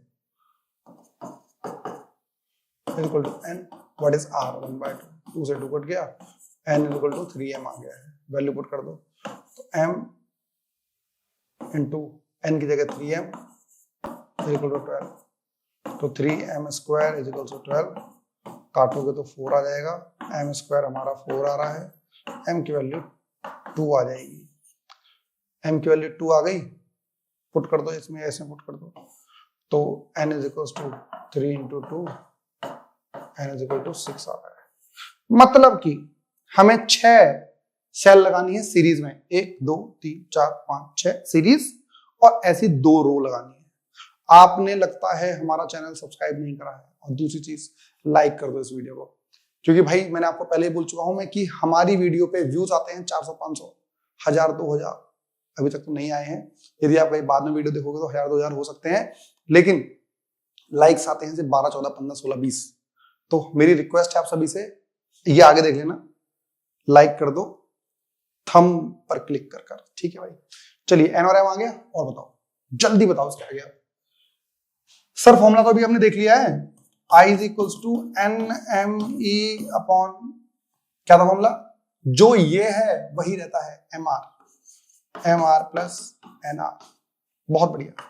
आई is equal to N M की वैल्यू बच्चों 12 है, ई की वैल्यू कितनी थी हमारी 1.5, और बताइए m इंटू आर, m कितना है हमारा 2, r कितना है 3/2, और बताइए n कितना है 6, r कितना है 1/2। सही कर रहा हूं मैं? इसे काट दो, इससे इसे काट दो, 3 आ गया बच्चों। 112 को इससे करोगे तो हमारा 18 आ जाएगा, 18/3 + 3, वाओ 18/6। काटोगे तो 3 एम्पियर करंट जा रहा होगा, भर भरे करंट जा रहा है विच इज 3 एम्पियर। सही आ रहा है करंट? अच्छा इन्होंने पूछा ही नहीं calculate value of M N for this, ओहो अननेसेसरी हमने निकाल दिया। ये इन तो क्या रखा था calculate the values of M और एन, बस तो एम तो आ गया हमारा, एम हमारा 2 है और एन हमारा 6 आ रहा है। ठीक है, ये तो हो गया हमारा। लास्ट क्वेश्चन इस टॉपिक का, इस टॉपिक का लास्ट क्वेश्चन है। 10 सेल्स दे रखी हैं सीरीज में कनेक्टेड है भाई, 10 के 10 cells are connected in series and of 59 ohm resistor. The current found to be this, but when the same cells are connected in parallel and joined to end of 0.05 ohm, current is this. So find the internal resistance and EMF of each cell. Okay, मतलब same cell है, same उनका EMF internal resistance रहेगा। पहले हमने उनको series में connect कर दिया है, उसके बाद 10 को पैरेलल में कनेक्ट कर दिया है। अब बताइए क्या होगा। आइए पहले केस देखते हैं। केस नंबर 1, केस 1 क्या होगा सर? 10 सेल सीरीज में कनेक्टेड है, ठीक है, 1 2 3 10 सेल्स, बहुत बढ़िया सर। इसके बाद एक्सटर्नल रेजिस्टेंस में दे रखा है बच्चों 59 ओम, 59 ओम, बहुत बढ़िया सर। और बताइए करंट फ्लो कर रहा है हमारा 0.25 बच्चों, 0.25 मतलब 100 से डिवाइड कर दोगे तो 1/4 एम्पेयर आ रहा होगा। ठीक है, 1/4 एम्पेयर। डेसिमल में हमें मल्टीप्लाई करना अच्छा नहीं लगता, यही होना चाहिए। चलिए तो करंट निकाल ले इसका, करंट क्या बोल रहा है ये, ठीक है। तो अभी हमारे पास एक रिलेशन आ जाएगा बच्चों, यदि मैं इन सबको हटाना चाहूं तो हटा सकता हूं, बिल्कुल सर। कैसे? एक सेल लगा दो सर जिसमें 10 ई लिख दो, मतलब ई क्या है सर, एक सेल का ईएमएफ 10 सीरीज में है तो E1 + E2 + E3 + E4 10 बार ऐड होंगे तो 10 ई आ जाएगा, और रेजिस्टेंस हमारा आ जाएगा 10R। वाओ सर, दोनों को ये कर लो, ये हमारा आ रहा है 59 ओम और ये 1/4 एम्पियर आ गया। ठीक है सर, बहुत बढ़िया। फॉर्मूला लगा लें क्या? बिल्कुल। आई क्या होता है बच्चों? 10E total resistance. बच्चों एक रेजिस्टेंस ये और एक ही है, ये आ जाएगा हमारा 10R + 59। ये कितना दे रखा है 1/4 = 10E 10R + 59। वाओ, इसे मल्टीप्लाई कर दो तो 10R + 59 = 4 को इससे करो तो 40 ई आ गया। बच्चों मतलब हमारे पास एक इक्वेशन आ गई है, जो इस इक्वेशन में 2 वेरिएबल है। ठीक है बच्चों, हम देखते हैं पार्ट 2, मतलब इसका केस 2 क्या कह रही है कि 10 की 10 जो सेल अभी हमने यूज करी है बच्चों, वो सारी सेल्स को हम पैरेलल में लगा रहे हैं। और आपको पता होगा पैरेलल में जब बच्चों लगाते हैं ना हम, तो हमारे पास जो है नेट आता है वो उसी एक सेल के ईएमएफ के बराबर आता है। दूसरी चीज, यहां पर आपको 10 सेल से पैरेलल में लगा रहे हो, तुम्हारा इक्विवेलेंट रेजिस्टेंस कितना आएगा R/10 आएगा बच्चों, ये हमारे पास आ गया। इसके अलावा आप एक लगा रहे हो रेजिस्टेंस, वो रेजिस्टेंस कितना है बच्चों? रेजिस्टेंस वो हमारा आ रहा है 0.05 ओम। करंट हमारा फ्लो कर रहा है 25 एम्पेयर, तो यहां हमारा जो करंट है वो 25 एम्पेयर है, 0.05 ओम का रेजिस्टेंस है। तो यदि मैं करंट निकालना चाहूं तो आई का हमारा फॉर्मूला होता है बच्चों E/ रेजिस्टेंस टोटल वाला, तो एक ये रहा R/10 और एक हमारे पास है 0.05, और करंट हमारा आ गया 25 एम्पेयर = E/, यदि आप इसे एलसीएम ले लोगे तो एलसीएम बच्चों हमारे पास आ जाएगा R + 10 से मल्टीप्लाई कर दोगे तो डेसिमल शिफ्ट हो जाएगा 0.5/10। यदि इसे ऊपर ले जाओगे तो हमारे पास आ जाएगा 10E/R + 0.5 आ जाएगा। ये बच्चों हमारे पास आ गया है ओवरऑल। ठीक है, तो ये 25 और ये हमारे पास ये आ गया है। ऊपर वाली इस वाली इक्वेशन में कुछ कॉमन मल्टीप्लाई करके देख लें, इसे इधर मल्टीप्लाई कर दो तो ये हमारा आ जाएगा 25R + 25 × 0.5 = 10E। अच्छा 10E हमारे पास बच्चों ये आ रहा है, यहाँ पे 40 है और यहाँ पर क्या है 10E। एक काम करूं मैं दोनों साइड 4 से मल्टीप्लाई कर दूं क्या, जब 4 से मल्टीप्लाई दोनों साइड करूंगा तो ये कितना आ जाएगा बच्चों, ये हमारा आ जाएगा 100R, ये हमारा 4 इंटू 0.5 2 इंटू 25 50 आ गया, इज इक्वल्स टू 40E आ जाएगा। बच्चों इसकी वैल्यू भी 40 है और इसकी वैल्यू 40 है, वैल्यू पुट कर दें क्या, तो फ्रॉम इक्वेशन 1 एंड 2 तो आप लोगोगे 100R plus 50 is equals to 10R plus 59। बच्चों इसे इधर ले आइए, इधर लेकर आओगे तो हमारा आ जाएगा 100R minus 10R is equals to, ले आओगे तो ये 9 आ जाएगा, तो 90R इज इक्वल टू 9, इससे 10 से कट जाएगा, R इज इक्वल टू 1/10 आ गया, विच इज 0.10। ठीक आ रहा है हमारा। यदि यहां पुट कर दोगे, पुट इन इक्वेशन नंबर 2, तो 100 into 1/10 plus 50 is equal to 40E आ गया, 0 से 0 कट गया, ये 10 plus 50 is equal to 40E आ गया, ये 60/40 इज इक्वल टू E, काट दोगे तो 3/2 आ गया, तो E हमारा आ रहा है 1.5 वोल्ट। तो जो EMF है भाई उसका, उस सेल का 1.5 वोल्ट आ रहा है और हमारा रेजिस्टेंस आ रहा है 0.1 या 1/10। तो ये हमारा रहा कॉम्बिनेशन ऑफ सेल का पार्ट। तो इसके आगे हम देखेंगे हीटिंग इफेक्ट क्या रहता है, इसके आगे हम देखेंगे कि किरचॉफ लॉ किस तरीके से यूज करते हैं और 2-4 क्वेश्चन और उसके ऊपर। मिलते हैं हम नेक्स्ट वीडियो में, धन्यवाद।